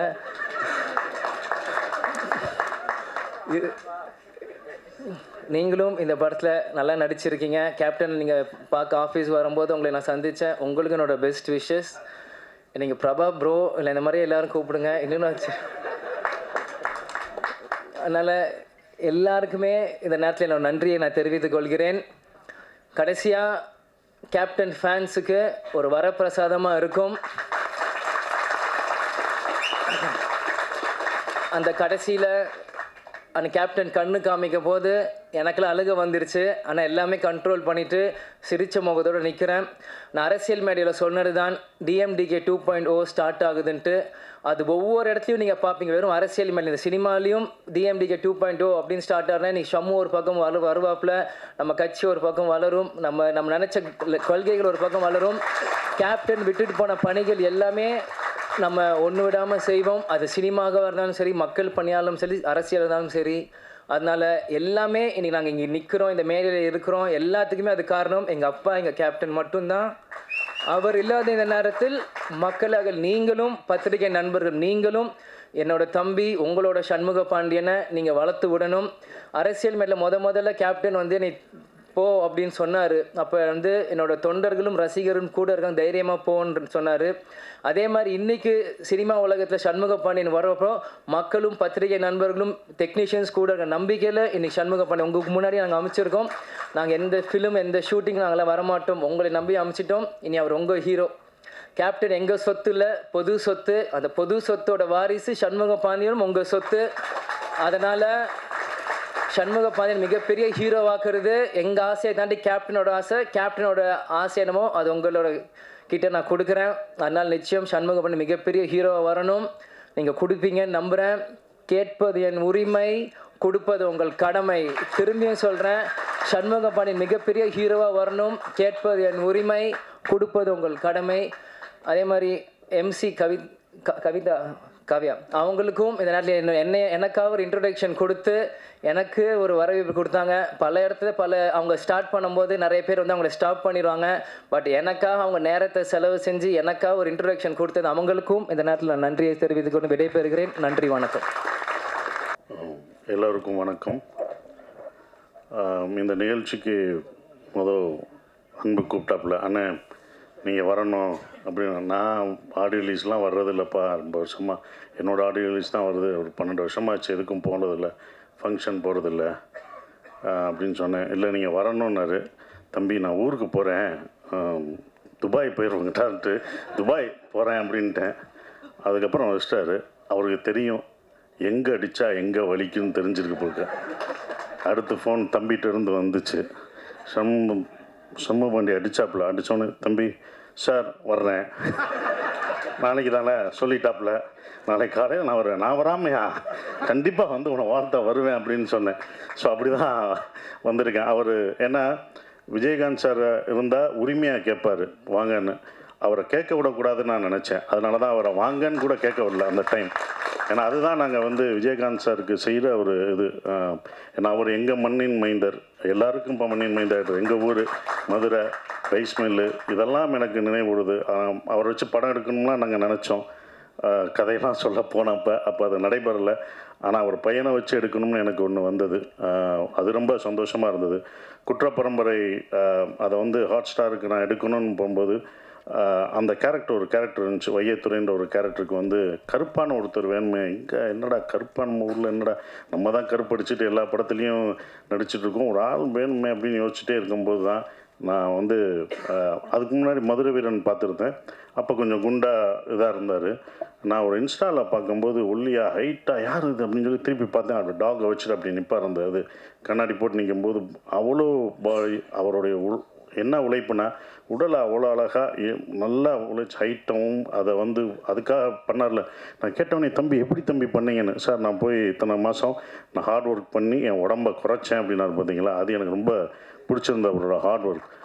உடனே எனக்கு தோணுச்சு இந்த கேரக்டருக்கு இவரை தவிர வேறு யாருமே பண்ண முடியாதுன்ட்டு நான் வந்து டெஸ்ட் ஷூட் எடுக்கணுன்ட்டு கூப்பிட்டேன். இது ஹாட் ஸ்டார் கூட பண்ணலை, யாருக்கும்னா நம்ம முதல் எடுத்து பார்த்துக்குவோம் அவர் எப்படி கரெக்டாக இருப்பாரான்னு சொல்லிட்டு நான் வந்து வாங்க தனியாக நம்ம 2 பேரும் தான், வேறு யாரும் கிடையாது, போட்டு ஒரு ஃபோட்டோ எடுத்து பார்ப்போன்னு நான் வந்து எடுத்து பார்த்தேன். அவங்க சொன்ன மாதிரி அந்த கண்ணை தான் ஃபஸ்ட்டு எடுத்தேன்.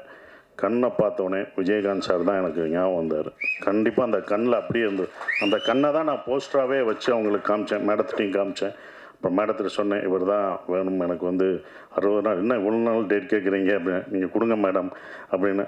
அவரை மூத்தவரை வேணால் அரசியலுக்கு வச்சுக்கோங்க, இவர் எங்களுக்கு சினிமாவுக்கு கொடுங்கன்னு கேட்டேன். அவங்க எந்த இதுவும் இல்லை, அவ்வளோ பணிவாக 2 பேரும். அவங்க வீட்டுக்கு போனாலும் என்ன சொல்கிறாங்க, அவங்க வந்து அவ்வளோ பணிவாக 2 பேரும் அவ்வளோ இதாக இருந்தாங்க. அவங்கள பார்த்து அடுத்த ஜென்ரேஷன் கற்றுக்கணும், அந்த எப்படி ரெஸ்பெக்டாக எப்படி இருக்காங்கன்றது கற்றுக்கணும். அப்புறம் மேடம் வந்து ஓகேன்னு சொன்ன பிறகு நாங்கள் வந்து அந்த படத்துக்கு இது பண்ணோம், ஒரு டெஸ்ட் ஷூட் எடுத்தோம். அவரை வச்சு இவங்களாம் நான் தான் 4 நாள் ஃபஸ்ட்டு நான் தான் படுத்தேன்.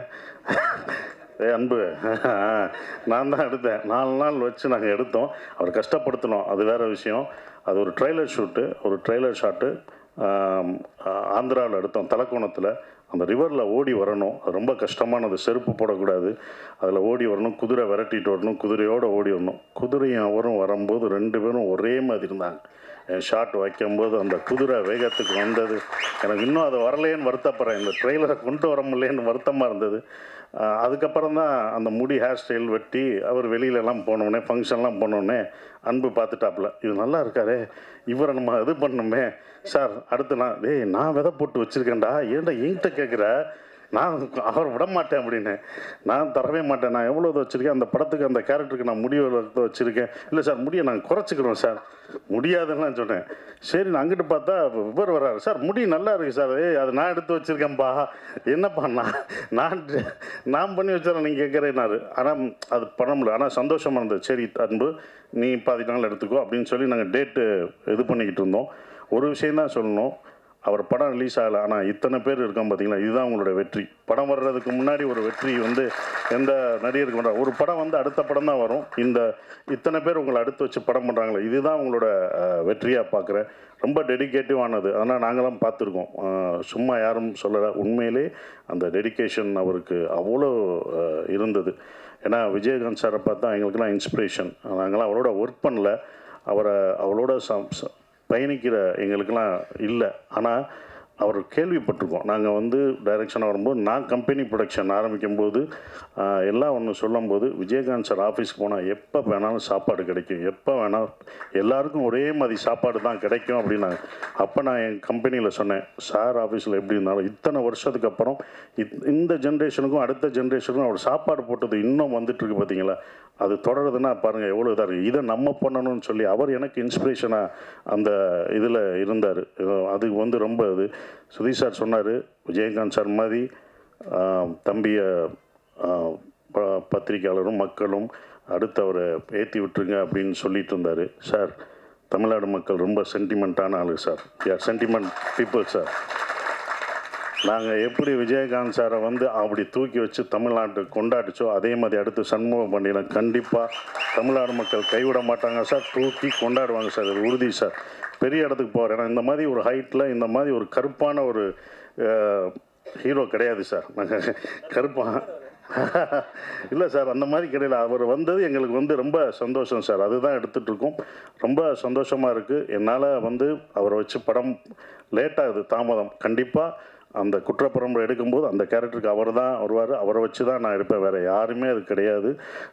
நாங்கள் வச்ச விதை வளர்ந்துருக்கு. இத்தனை பேர் நாங்கள் அவரால் பயன்படுத்தி அதை அறுவடை பண்ணுறோம். இந்த படம் கண்டிப்பாக படைத்தலைவன் பெரிய வெற்றி அடையும்.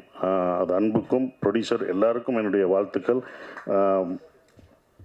கேமராமேன் சதீஷ் சார், அவரோட ஒரு படம் நான் பண்ணிகிட்ருக்கேன். ரொம்ப அற்புதமான ஒரு கேமராமேன், டெடிகேட்டிவாக ஒர்க் பண்ணுவார். அவர் ஒர்க்கையும் பார்த்துருக்கேன், ரொம்ப அற்புதமாக பண்ணுவார். இந்த படத்தில் பணியாற்றிய எல்லாருக்கும் என்னுடைய வாழ்த்துக்களை தெரிவிச்சுக்கிறேன். அவரை வாழ்த்த வந்த எல்லாருக்கும் என்னுடைய வாழ்த்துக்கள். நன்றி. இந்த படம் வெற்றி விழாவில் சந்திப்போம். நன்றி மேடம், ரொம்ப நன்றி மேடம். பையனை எங்களுக்கு கொடுத்ததுக்கு அவங்களுக்கு தான் நன்றி சொல்லணும். அவ்வளோ அழகாக அவங்கள வளர்த்துருக்காங்க, அவ்வளோ டிசிப்ளின் பண்ணியிருக்காங்க. அது கண்டிப்பாக ஜெயிப்பார் மேடம். மக்களோட மனசு தான் ஜெயிப்பார், வெற்றி பெறுவார் மேடம். நன்றி. மேடையில் இருக்கும் அந்நியார் அவர்களுக்கு வணக்கம். சுதீஷ் சார் வணக்கம். இந்த படத்தின் கதாநாயகன், எதிர்காலத்தின் நம்பிக்கை நட்சத்திரம் சண்முக பாண்டியன் அவர்களுக்கும் வணக்கம். சசி சார் வணக்கம் சார். கஸ்தூரிராஜ் சார் வணக்கம். அப்புறம் கழகத்தை தன் தோளில் சுமந்து கொண்டு வந்திருக்கும் பிரபாகரன் அவர்களுக்கும் வணக்கம்.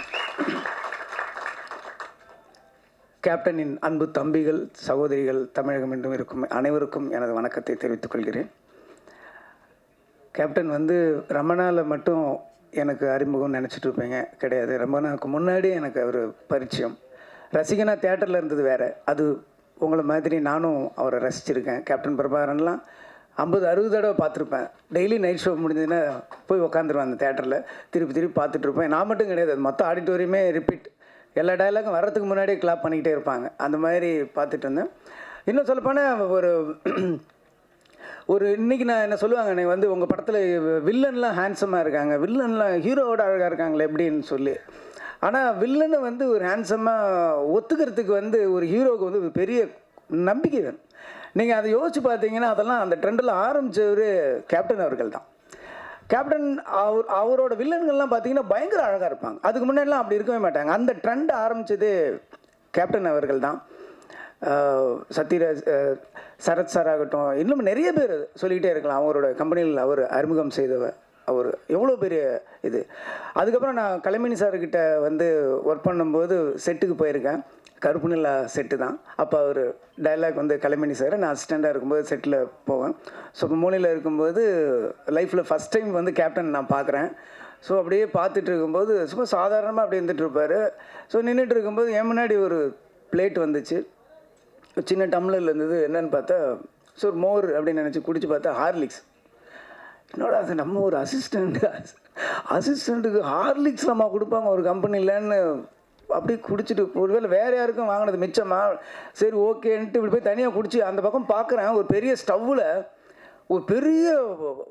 ஒரு பெரிய பேரலில் ஹார்லிக்ஸை உடச்சி உள்ளே கொட்டிகிட்டு இருக்காங்க.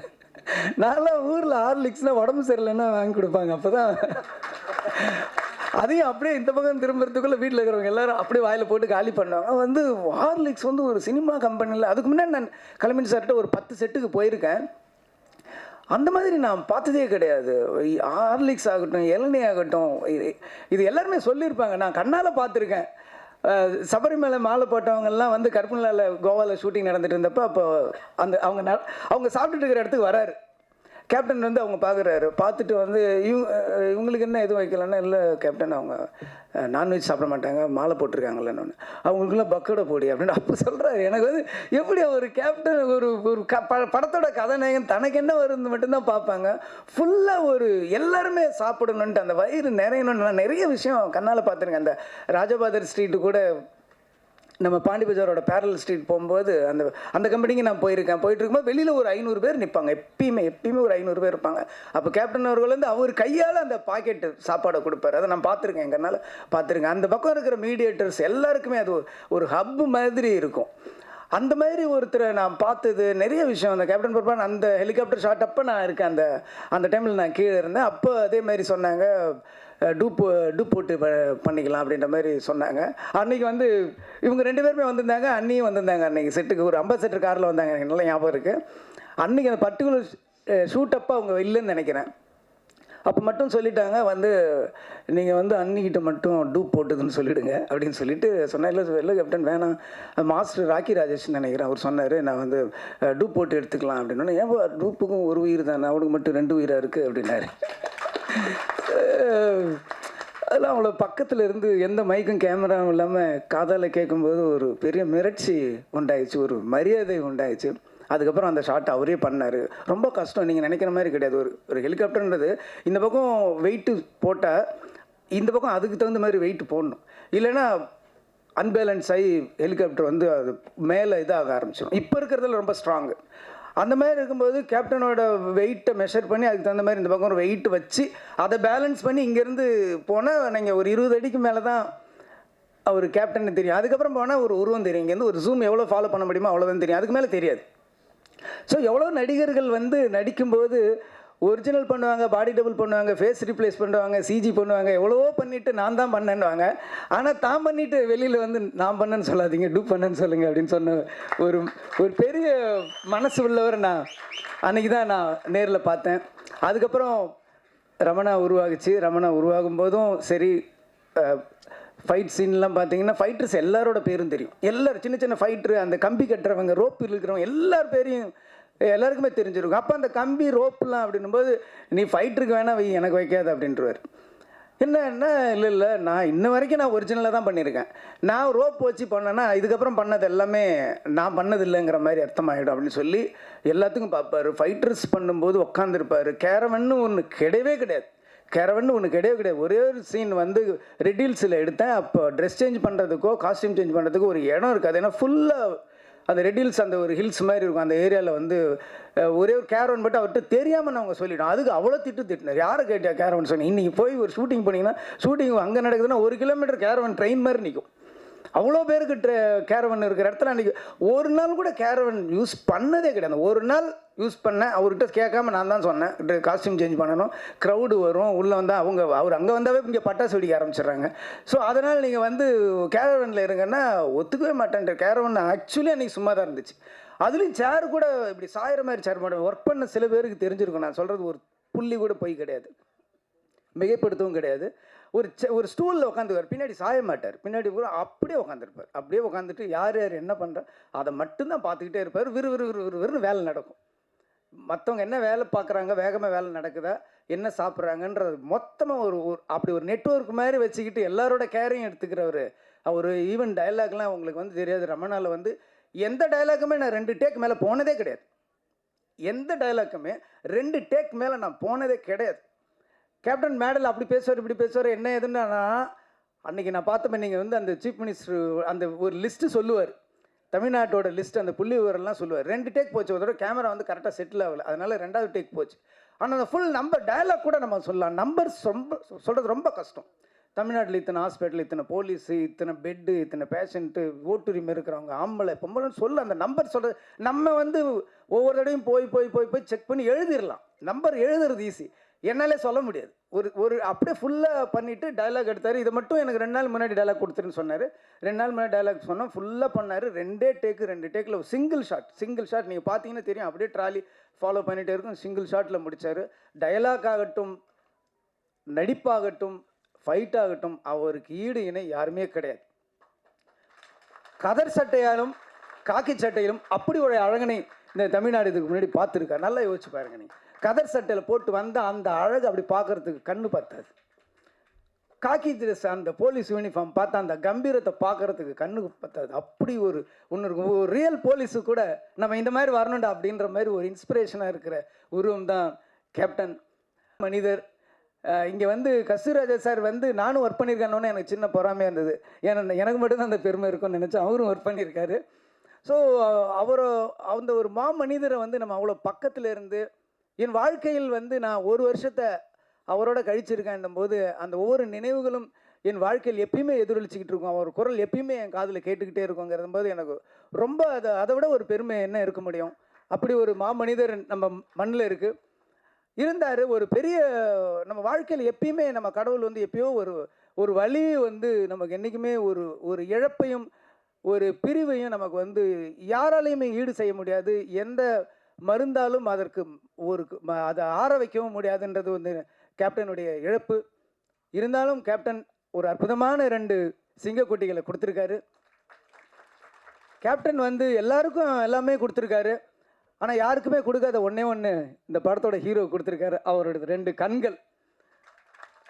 அந்த கண்ணு போதும் கேப்டன் பார்க்குற மாதிரி அப்படியே இருக்குது. எவ்வளோ பேருக்கு இண்டஸ்ட்ரியில் இருக்கிற ஒரு வாழ்க்கை கொடுத்துருக்காரு. ஆர் சுந்தரராஜன் மாதிரி சார் மாதிரி ஒரு வில்லேஜ் படத்தில் நடிப்பார். அந்த பக்கம் பார்த்தா ஆர்மியோட ஃபைட் பண்ணிட்டு இருப்பார். ஃபில்ம் இன்ஸ்டிடியூட்டோட இன்னும் அடையாறு ஃபில்ம் இன்ஸ்டியூட் அந்த டைமில் வந்து அவ்வளோ இன்றைக்கி இருக்குது விஸ்காம் அவ்வளோ இருக்குது. அன்னைக்கு டைமில் அடையார் ஃபில்ம் இன்ஸ்டியூட் வந்து உள்ளே வந்தது Aabavanan sir, Selvamani sir, Udhayakumar sir, அவ்வளோ பேர் இன்ஸ்டியூட்டில் அந்த டிஎஃப்டிலேருந்து வெளில வந்ததுக்கு எல்லாமே ஒரே காரணம் வந்து கேப்டன் அவர்கள் தான். இன்றைக்கி வந்து நடிகர் சங்கம் ஆகட்டும் எவ்வளோ பேர் உருவாக்கியிருக்காரு. அவர் வீட்டிலேருந்து ஒரு பையன் வந்து நம்ம இண்டஸ்ட்ரிக்கு வந்திருக்காருன்னும் போது நம்ம வந்து 2 கையை விரித்து அவருடைய வாரி அணைச்சிக்கணும் அவரை. அது வந்து அவர் சொன்ன மாதிரி இது கேட்கறதுக்கு எனக்கு உரிமை இருக்குன்னு சொன்னார். என்ன செய்யறதுக்கு எங்களுக்கு கடமை இருக்குங்கிறது தான் உண்மை. அதனால் பத்திரிகை நண்பர்கள் ஒரு 2-3 படத்துக்கு அவர் படங்களில் நல்லதை மட்டும் எழுதுங்க. நம்ம அதுக்கப்புறம் நம்ம ஒரு கரெக்டாக பார்த்துக்கலாம். ஆனால் அந்த ஃபஸ்ட்டு என்கரேஜ் பண்ண வேண்டியது உங்கள் கையில் தான் இருக்குது. இண்டஸ்ட்ரியில் இவ்வளோ பேர் என்ன மாதிரி எவ்வளோ பேர் வாழ்ந்துட்டுருக்காங்க, எவ்வளோ பேர் எத்தனையோ வயிறுகள் இன்னமும் சாப்பிட்டுட்டு இருக்கிறதுக்கு அவர் காரணமாக இருந்திருக்காரு. அதனால் அவருக்கா இந்த படம் மிகப்பெரிய வெற்றியை நம்ம கொடுக்கணும். அது அடையும்.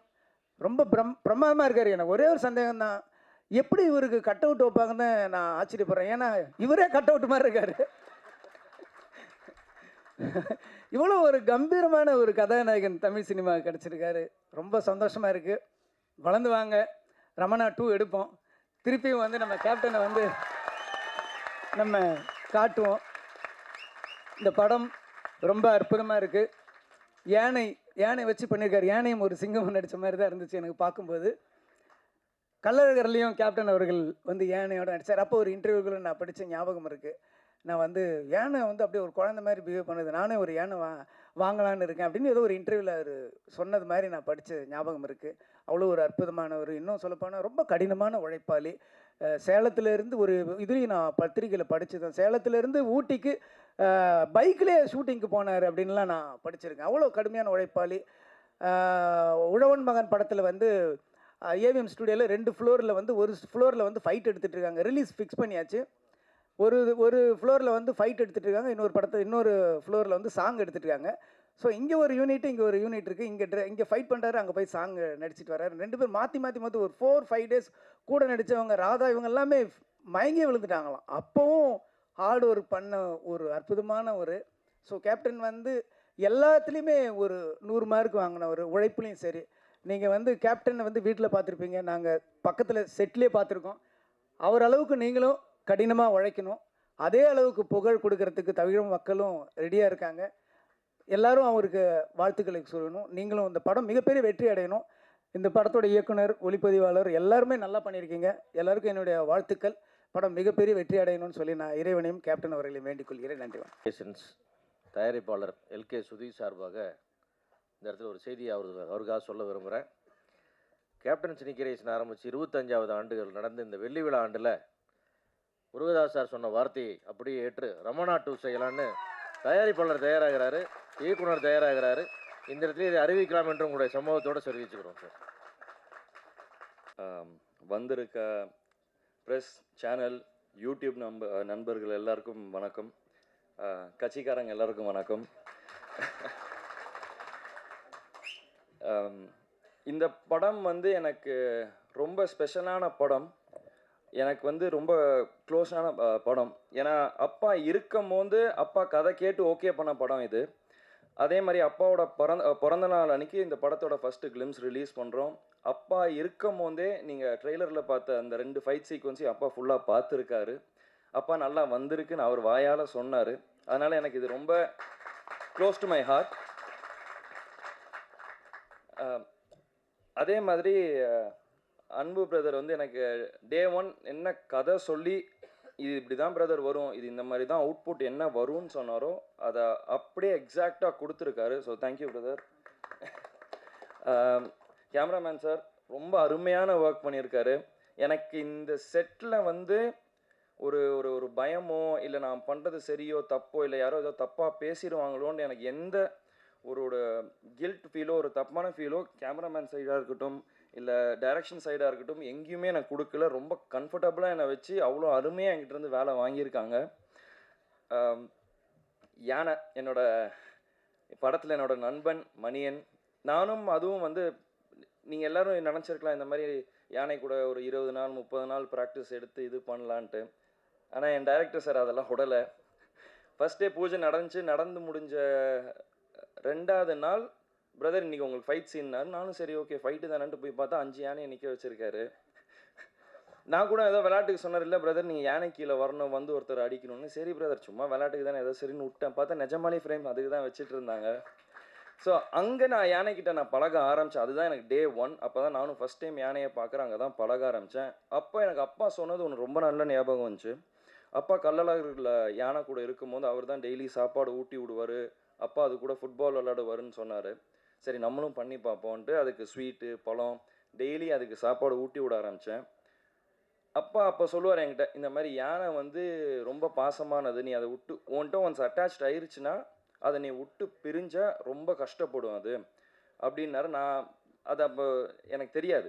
இங்கே நான் ஒரு யானையோட நடிக்கும் போது தான் அது எனக்கு தெரிஞ்சுது. ஃபர்ஸ்ட் ஷெட்யூல் முடிச்சுட்டு போகும்போது யானை 2 நாள் சிக்காச்சு. நாங்கள் திருப்பி அடுத்த ஷெட்யூல் வரும்போது அதுக்கு என்ன ஞாபகம் இருக்குமோ இருக்காதோன்னு எனக்கு ஒரு டவுட் இருந்தது. ஆனால் அது என்னை பார்த்தோன்னே ஓடி வந்து என்கிட்ட நின்று டான்ஸ் ஆட ஆரம்பிச்சிது. ஸோ அந்த பாண்ட் எனக்கும் அந்த யானைக்கும் ரொம்ப நல்லா க்ரியேட் ஆச்சு. முருகதாஸ் சார் சொன்னார், எங்கேயோ படித்தேன், அப்பா இந்த மாதிரி முடிஞ்சால் யானையை வாங்கிட்டு வரலான்னு சொன்னாருன்ட்டு. அதே தான் நானும் என் டைரக்டர்கிட்ட கேட்டேன், தமிழ்நாட்டில் அலோவ் பண்ணாங்கன்னா சொல்லுங்கள், நான் மணியனை கையோட கூட்டிகிட்டு போகிறேன் அப்படின்னேன். நீங்கள் படத்தில் பார்த்தா தெரியும், எனக்கும் அந்த யானைக்கும் உள்ள பாண்ட் வந்து ரொம்ப உண்மையாக க்ளோஸாக இருக்கும். படைத்தலைவன் வந்து நீங்கள் மற்ற எந்த படத்தோடையும் நீங்கள் கம்பேர் பண்ண முடியாது. கும்கி கூடயோ மற்ற எந்த படத்தோடையும் கம்பேர் பண்ண முடியாது. இது கம்ப்ளீட்டாக ஒரு டிஃப்ரெண்ட்டான கதை. ஒரு யானைக்கும் ஒரு அதோட ஃப்ரெண்டுக்கும் இருக்கிற கதை. இது நீங்கள் வந்து எல்லாருமே எப்படி நீங்கள் ரிலேட் பண்ண முடியும்னா, உங்கள் எல்லாருக்கு வீட்லேயும் ஒரு நாய்க்குட்டி இருக்கலாம், ஒரு பூனை இருக்கலாம். அதுக்கு ஒரு பிரச்சனைனா நீங்கள் எப்படி ஃபீல் பண்ணுவீங்க, அதே தான் எனக்கு ஏன் யானை இந்த படத்தில். ஸோ இது எல்லாருக்குமே நல்லா ரிலேட் ஆகும். எல்லாரும் இங்கே என்ன இந்த மாதிரி அப்பாவை பார்த்த மாதிரி இருக்குன்றாங்க. எனக்கு அது தெரியல. நான் முடிஞ்ச அளவுக்கு என்னோடய பெஸ்ட் இந்த படத்தில் கொடுத்துருக்கேன். இன்னும் பெட்டராக பண்ணிகிட்டே வருவேன், இன்னும் பெட்டர் ஆகிட்டே வருவேன் கண்டிப்பாக. அதே மாதிரி சசிகுமார் சார் தான் சொன்னார், நான் அவர் இதில் தான் ஃபஸ்ட்டு பண்ணேன்ட்டு. இந்த படத்தில் வந்து கேமரா முன்னாடி ஒரு பயம் இல்லாமல் நடிக்கிறதுக்கு ஒரு காரணம் சசிகுமார் சார் தான். ஏன்னா நான் ஒரு 10 வருஷம் கழித்து நான் திருப்பி ஒரு கேமரா முன்னாடி வந்து நிற்கிறேன், ஒரு படம் பண்ணுறேன் அப்படின்னும் போது யாராக இருந்தாலும் ஒரு கேமரா முன்னாடி அத்தனை பேர் முன்னாடி நடிக்கணுன்றது அப்போ வந்து ஒரு பயம் இருக்கும். அது எனக்கு கம்ப்ளீட்டாக எதுவுமே இல்லாமல் அன்றைக்கி ஒரு 4 நாள் ஷூட் எடுத்தார். அவர் கொடுத்த கான்ஃபிடென்ட்னால தான் எனக்கு இந்த படம் நல்லா ஃப்ரீயாக பண்ண முடிஞ்சுது. அதனால தான் எனக்கு பொன்ராம் சாரோட படமும் ஒரு இது இல்லாமல் பண்ண முடிஞ்சுது. அதே மாதிரி பொன்ராம் சாரோட படத்துலையும் நான் இப்போ ஒர்க் பண்ணிகிட்ருக்கிறது வந்து அவரையும் என்னை ரொம்ப நல்லா கம்ஃபர்டபுளாக வச்சுக்கிட்டாரு. இப்போ நான் எப்படி இவரை பிரதர்ன்றேன்னா நான் அவரை சாருன்னுவேன். ஆனால் அங்கேயும் நாங்கள் வந்து இப்போ அவர் வருத்தப்படாத வாலிபர் சங்கம் எப்படி எடுத்தாரோ அதை சொல்லிட்டு இருந்தார். இந்த மாதிரி நாங்கள் எல்லாம் ஒன்றா உட்காந்து தான் பேசி காமெடி க்ரியேட் பண்ணுவோம், நாங்கள் அப்படி தான் நாங்கள் இது பண்ணுவோம், நீங்களும் பழகிடுவீங்க அப்படின்னாரு. நிஜமாலே அதே மாதிரி தான் போச்சு. இன்னும் அந்த மாதிரி தான் போயிட்டுருக்கு. ஸோ நாங்கள் ஒரு காமெடி சீக்வன்ஸ் எடுத்தாலும் சரி, ஃபைட் எடுத்தாலும் சரி, மொத்த ஆர்டிஸ்ட் பொன்ராம் சார் எல்லாம் ஒன்றா உட்காந்து ஒரு சீனை பேசிட்டு தான் பண்ணுவோம். So thank you sir. Murugadoss sir, நீங்கள் சொன்னீங்க கேப்டன் பிரபாகரன் நீங்கள் நிறையா ரிப்பீட் ஆடியன்ஸாக நீங்கள் போய் பார்த்தீங்கன்ட்டு. நான் அப்படி பார்த்த படம் வந்து ரமணா சார். ஸோ அது எனக்கு ரொம்ப பிடிச்ச படம். நீங்கள் ரமணா 2 என்னை வச்சு எடுக்கணுன்றீங்க. Thank you so much. It means a lot to me sir. ஏன்னா என்னோட ஒன் ஆஃப் த ஃபேவரட். நான் ரமணா நான் அம்மா கிட்ட கூட சொல்லியிருக்கேன். இந்த மாதிரி நிறையா இன்டர்வியூஸ்லையும் கேட்டிருக்காங்க, உனக்கு ரீமேக் பண்ணணுன்னா எந்த 2 படம் இல்லை எந்த இது படம்னா எனக்கு ஃபஸ்ட்டு சத்ரியன்வேன், அதுக்கு அடுத்து எனக்கு ரமணா தான். So thank you so much sir. அதே மாதிரி கேமராமேன் சார், நீங்கள் என்னென்னமோ நீங்கள் சொல்லி நம்ம ஷூட்டிங்கில் நிறையா பண்ணியிருக்கோம். பட் அவுட்புட் நான் இப்போ பெரிய ஸ்க்ரீனில் பார்க்கும்போது எக்ஸ்ட்ராடினரி சார். ரொம்ப சூப்பராக பண்ணியிருக்கீங்க சார். அண்ட் இதில் நாங்கள் ஷூட்டிங் நிறைய கஷ்டப்பட்டிருக்கோம். எப்படின்னா இந்த ரெயின் சீக்வன்ஸ் ஃபைட்டு பார்த்தீங்க இல்லையா, அது நாங்கள் ஃபஸ்ட்டு நீங்கள் ரெயின் இருக்காது. நாங்கள் ஷூட்டிங் ஆரம்பித்தோம், ஃபைட் சீக்வன்ஸ் செட் பண்ணிட்டாங்க, திடீர்னு மழை பெஞ்சது, ஷூட்டிங் கேன்சல் பண்ணிட்டு எல்லாம் கிளம்பிட்டோம். டெய்லி ஒரு கிட்டத்தட்ட ஒரு 5 நாள் இருக்குமா, 5-6 நாள் டெய்லி காலையில் 5 மணிக்கு நானும் டைரக்டரும் இப்படியே வெளியே ஸ்க்ரீனை திறந்து எட்டி பார்த்துக்கிட்டே இருப்போம், மழை பெய்யுமா பெய்யாதான்ட்டு. ஸோ ஷூட்டிங் ஸ்பாட்டுக்கு போனதுக்கப்புறம் தான் தெரியும். நான் கேட்டேன் டேரக்டர்கிட்ட, இதை பேசாமல் ரெயின் எஃபெக்டாக மாற்றிடலாமான்ட்டு. அவர் என்றைக்கு ரெயின் எஃபெக்டாக மாற்றினாரோ அன்னிலேருந்து மழை பெய்யறது நின்றுச்சு. ஸோ அந்த மாதிரி நிறைய சேலஞ்சஸ் நிறையா இது இந்த படத்தில் இருந்துச்சு. அதையும் மீறி இந்த படம் நல்லா முடித்து ஒரு ஃபைனல் ஸ்டேஜஸ்க்கு வந்தாச்சு. இப்போது நம்ம இங்கே ஆடியோ லான்ச்சுக்கு வந்துச்சு. 23ஆம் தேதி படம் வருது. இதுலேயும் நிறைய பிரச்சனை இருந்தது, நிறைய தடை இருந்தது. இந்த படம் எனக்கும் சரி அன்புக்கும் சரி ஒரு பெரிய லெசன். இந்த மாதிரி எவ்வளோ பிரச்சனை இருக்குது. வெறும் சினிமா எடுக்கிறது வந்து இது ஈஸி, அதை எப்படி வெளியே நம்ம மக்களுக்கு சேர்க்குறோன்றது அடுத்த ஒரு பெரிய ஒரு இது இருக்குது. அதில் என்னெல்லாம் பண்ணணும் பண்ணக்கூடாதுன்றத ஒரு பெரிய லெசன் 2 பேரும் கற்றுக்கிட்டோம். இப்போ ஆடியோ லான்ச்சுக்கு வந்தாச்சு. 23 நாங்கள் தியேட்டருக்கு வருவோம். நீங்கள் மக்கள், ப்ரெஸ், மீடியா, கட்சிக்காரங்க எல்லாரும் சேர்ந்து சப்போர்ட் பண்ணணும்.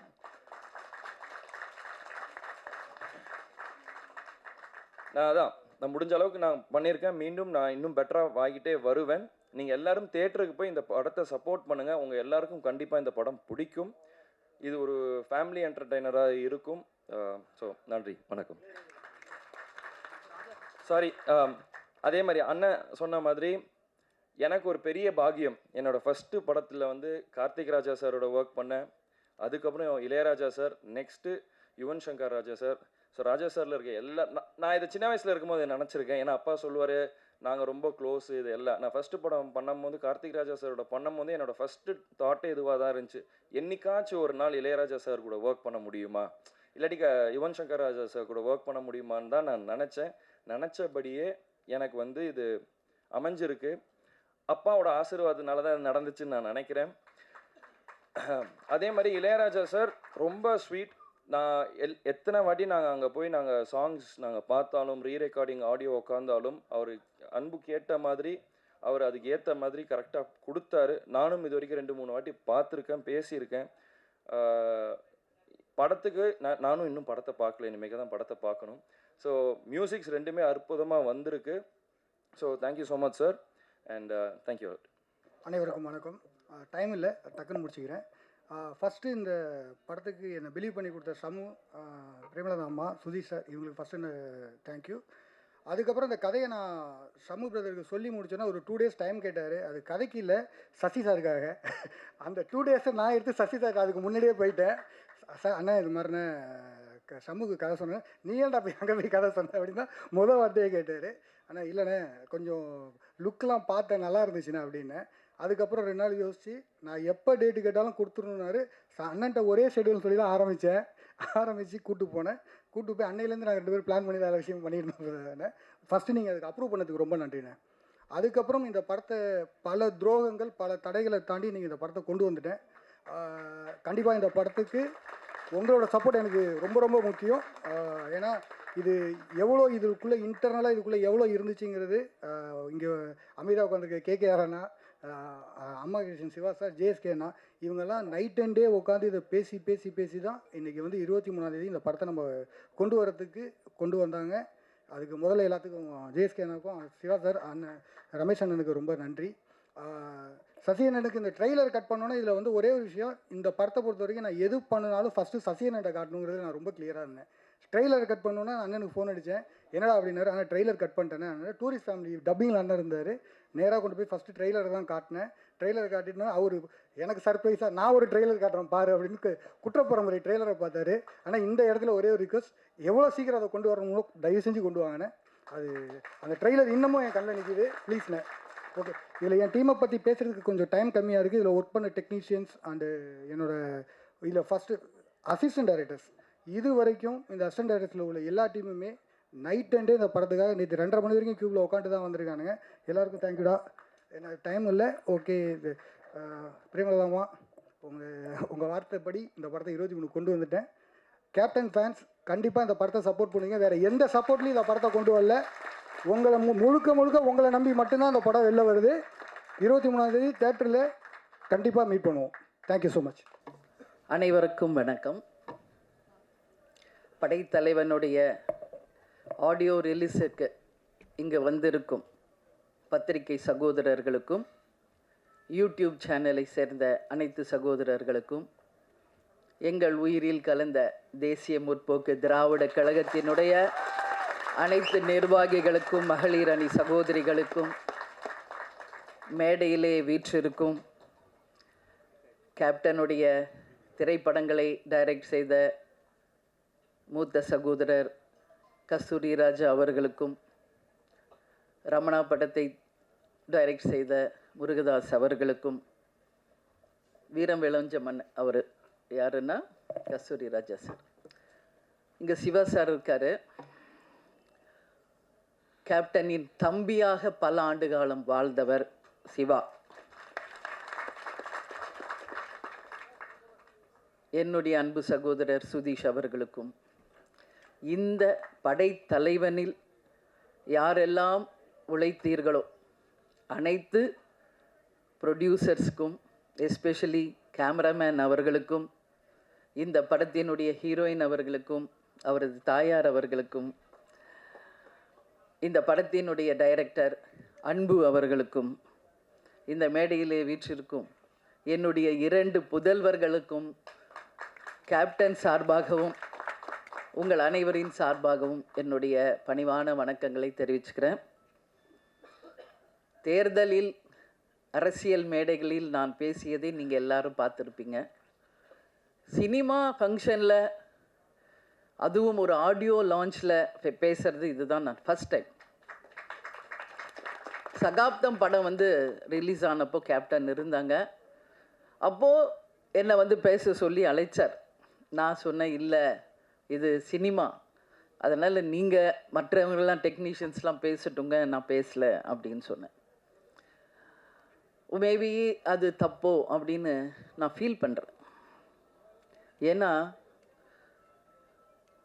கேப்டன் ஒரு அம்மாவா நீ அவனை ஸ்டேஜில் நீ வாழ்த்தணும் அப்படின்னு கேப்டன் சொன்னார். அன்றைக்கி சரி சினிமா ஃபங்க்ஷனில் நம்ம எதுக்கு பேசணும் அப்படின்னு நினச்சேன். பட் நான் இன்றைக்கி சொல்கிறேன், சண்முக பாண்டியன் அம்மாவா மட்டும் கிடையாது, உங்கள் அன்பு சகோதரியாக கேப்டன் பெற்றெடுத்த சண்முக பாண்டியனை இனிமேல் உங்களிடம் நான் ஒப்படைக்கிறேன். பத்திரிகை நண்பர்களிடமும் தமிழக மக்களிடமும் நான் சினிமா துறையை சேர்ந்த அனைவரிடமும் அவரை நான் ஒப்படைக்கிறேன். எல்லாரும் பேசுவாங்க, நிறைய நான் பார்த்துருக்கேன். கேப்டன் கூட 33 வருஷம் வாழ்ந்திருக்கேன். கேப்டனை பற்றி பேசுகிறது இன்னைக்கு அவர் மறைவுக்கு பிறகு டெய்லி அத்தனை யூடியூப்ஸ்லையும் கேப்டனுடைய பழைய காலிய நினைவுகள், பேச்சுக்கள் எல்லாம் வரும்பொழுது கேப்டன் அப்படி பண்ணார், இப்படி பண்ணார், நிறைய விஷயங்கள் நான் பார்க்குறேன். கேப்டனுடைய 2 புதல்வர்கள். கேப்டனுக்கு 2 தொழில், ஒன்று சினிமா, இன்னொன்று அரசியல். கேப்டனும் நானும் இது அவங்க 2 பேரும் பிறந்த போதே முடிவெடுத்த ஒரு விஷயம்.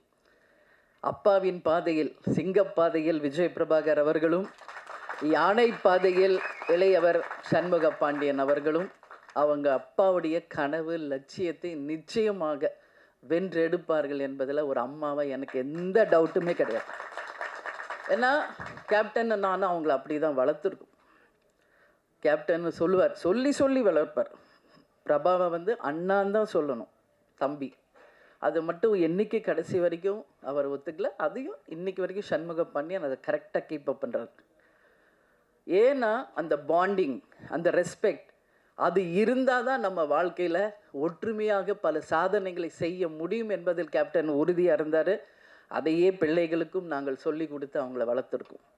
நீங்கள் எல்லோரும் சொன்னீங்க, டவுன் டு எர்த்தாக இருக்காங்க, அப்பா மாதிரியே உதவி செய்கிறாங்க, எல்லாரோடையும் சகஜமாக பழகுறாங்க அப்படின்னு. இன்னைக்கு இல்லை, இன்னும் எத்தனை ஆண்டு காலம் ஆனாலும் உச்ச நட்சத்திரமாக சண்முக பாண்டியன் அவர்கள் வந்தாலும் இன்னைக்கு எப்படி உங்கள் அத்தனை பேரிடமும் எளிமையோடும் உங்கள் அன்பு சகோதரர் போல டவுன் டு எர்த்தாக இருக்காரோ அப்படி தான் இருப்பார். ஏன்னா சின்ன கை குழந்தை கேப்டன் மேக்கப் போடுவார். நான் 6 மணிக்கெல்லாம் கேப்டன் கிளம்புவார். உங்களுக்கு எல்லாருக்கும் தெரியும். 9 o'clock வித் மேக்கப் ஷூட்டிங்கில் இருக்கணும்னா 6 o'clock இறங்கி கீழே வந்துடும் எங்கள் ரூம் மேலே.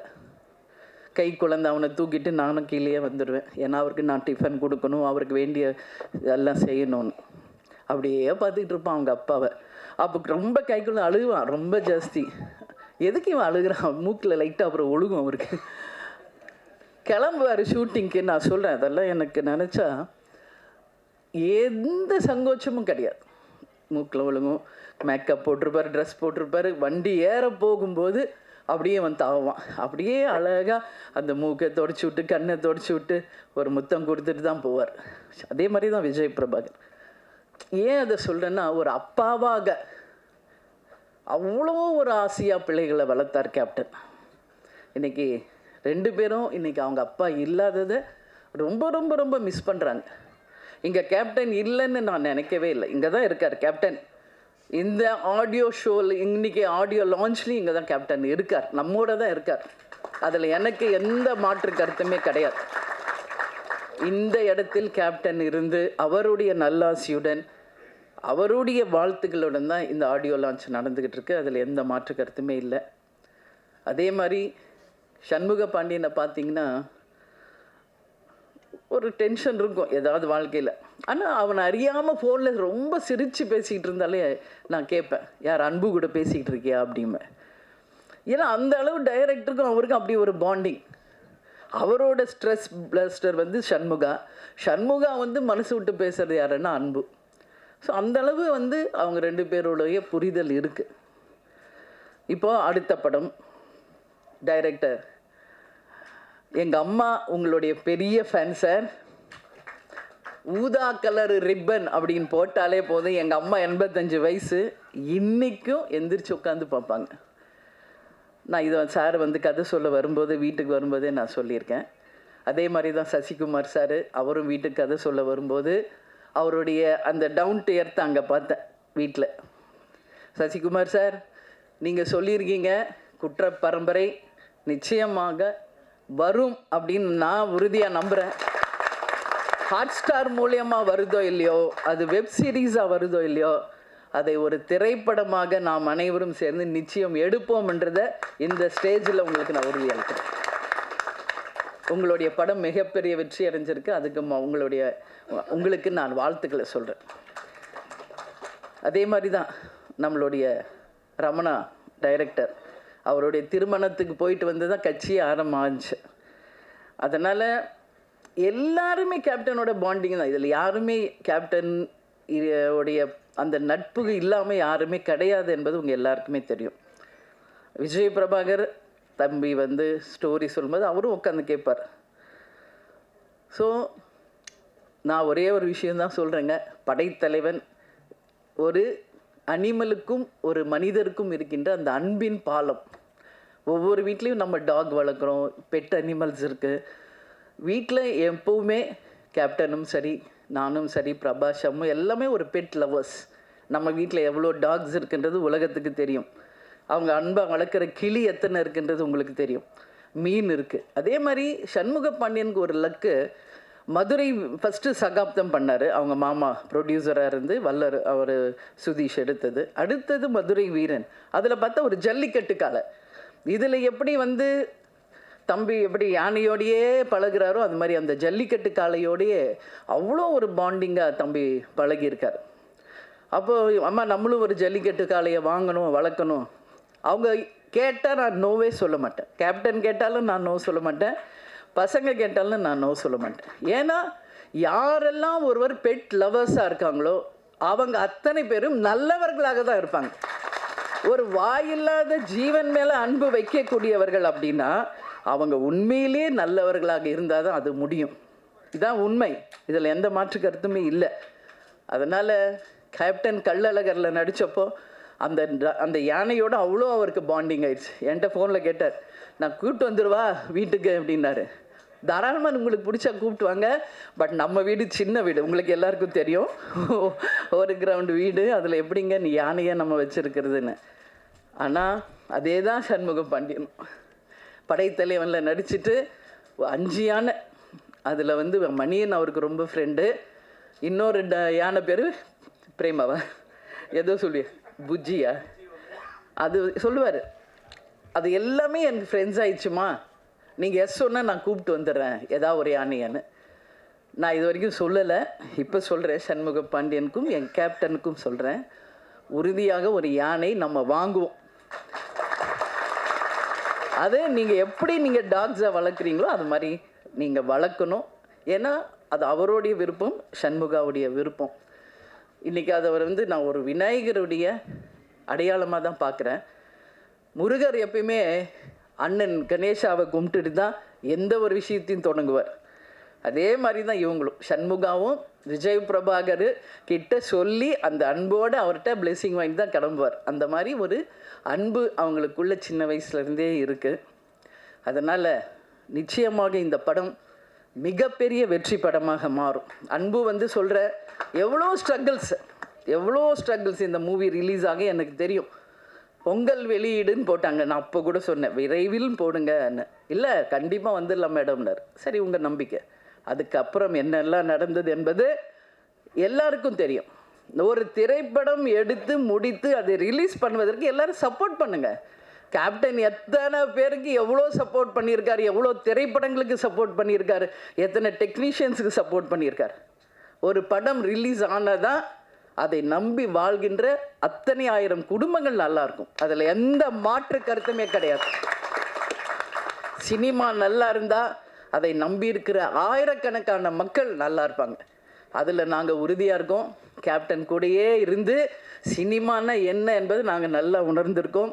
நிச்சயமாக கேப்டன் விட்டுட்டு சென்ற அந்த இடத்தை அரசியலில் விஜய் பிரபாகரும் சினிமா துறையில் சண்முக பாண்டியனும் கேப்டன் மாதிரி இருந்து நிச்சயமாக அனைவருக்கும் அதே மாதிரி இருப்பாங்க என்பதில் எந்த மாற்று கருத்தும் யாருக்கும் வேண்டாம். எனவே நிச்சயமாக இந்த படம் மிகப்பெரிய வெற்றி படமாக அமைய வேண்டும் என்று கேட்டுக்கொண்டு கேப்டனுடைய ஆசீர்வாதத்தாலும் இங்கு வந்திருக்கின்ற அனைத்து நல்ல ஒழுங்கலினுடைய ஆசீர்வாதத்தோடும் படைத்தலைவன் மிகப்பெரிய ஒரு வெற்றி படமாக அமையணும் சொல்லி கேப்டனையும் கடவுளையும் நான் வேண்டிக்கிறேன். மீண்டும் மாபெரும் ஒரு வெற்றி விழாவில் உங்களை சந்திப்பேன் என்று கூறி உங்களிடமிருந்து விடைபெறுகிறேன். நன்றி, வணக்கம். பல சந்தோஷமான நிகழ்வுகளை நிகழ்த்தியுள்ளது. வந்திருந்த அனைவருக்கும் நன்றி. இப்போது இசை வெளியீடு. சிறப்பு விருந்தினர்கள் வெளியிட படக்குழுவினர்கள் பெற்றுக்கொள்வார்கள். மீண்டும் அடுத்த தருணத்தில் சந்திப்போம். நன்றி, வணக்கம்.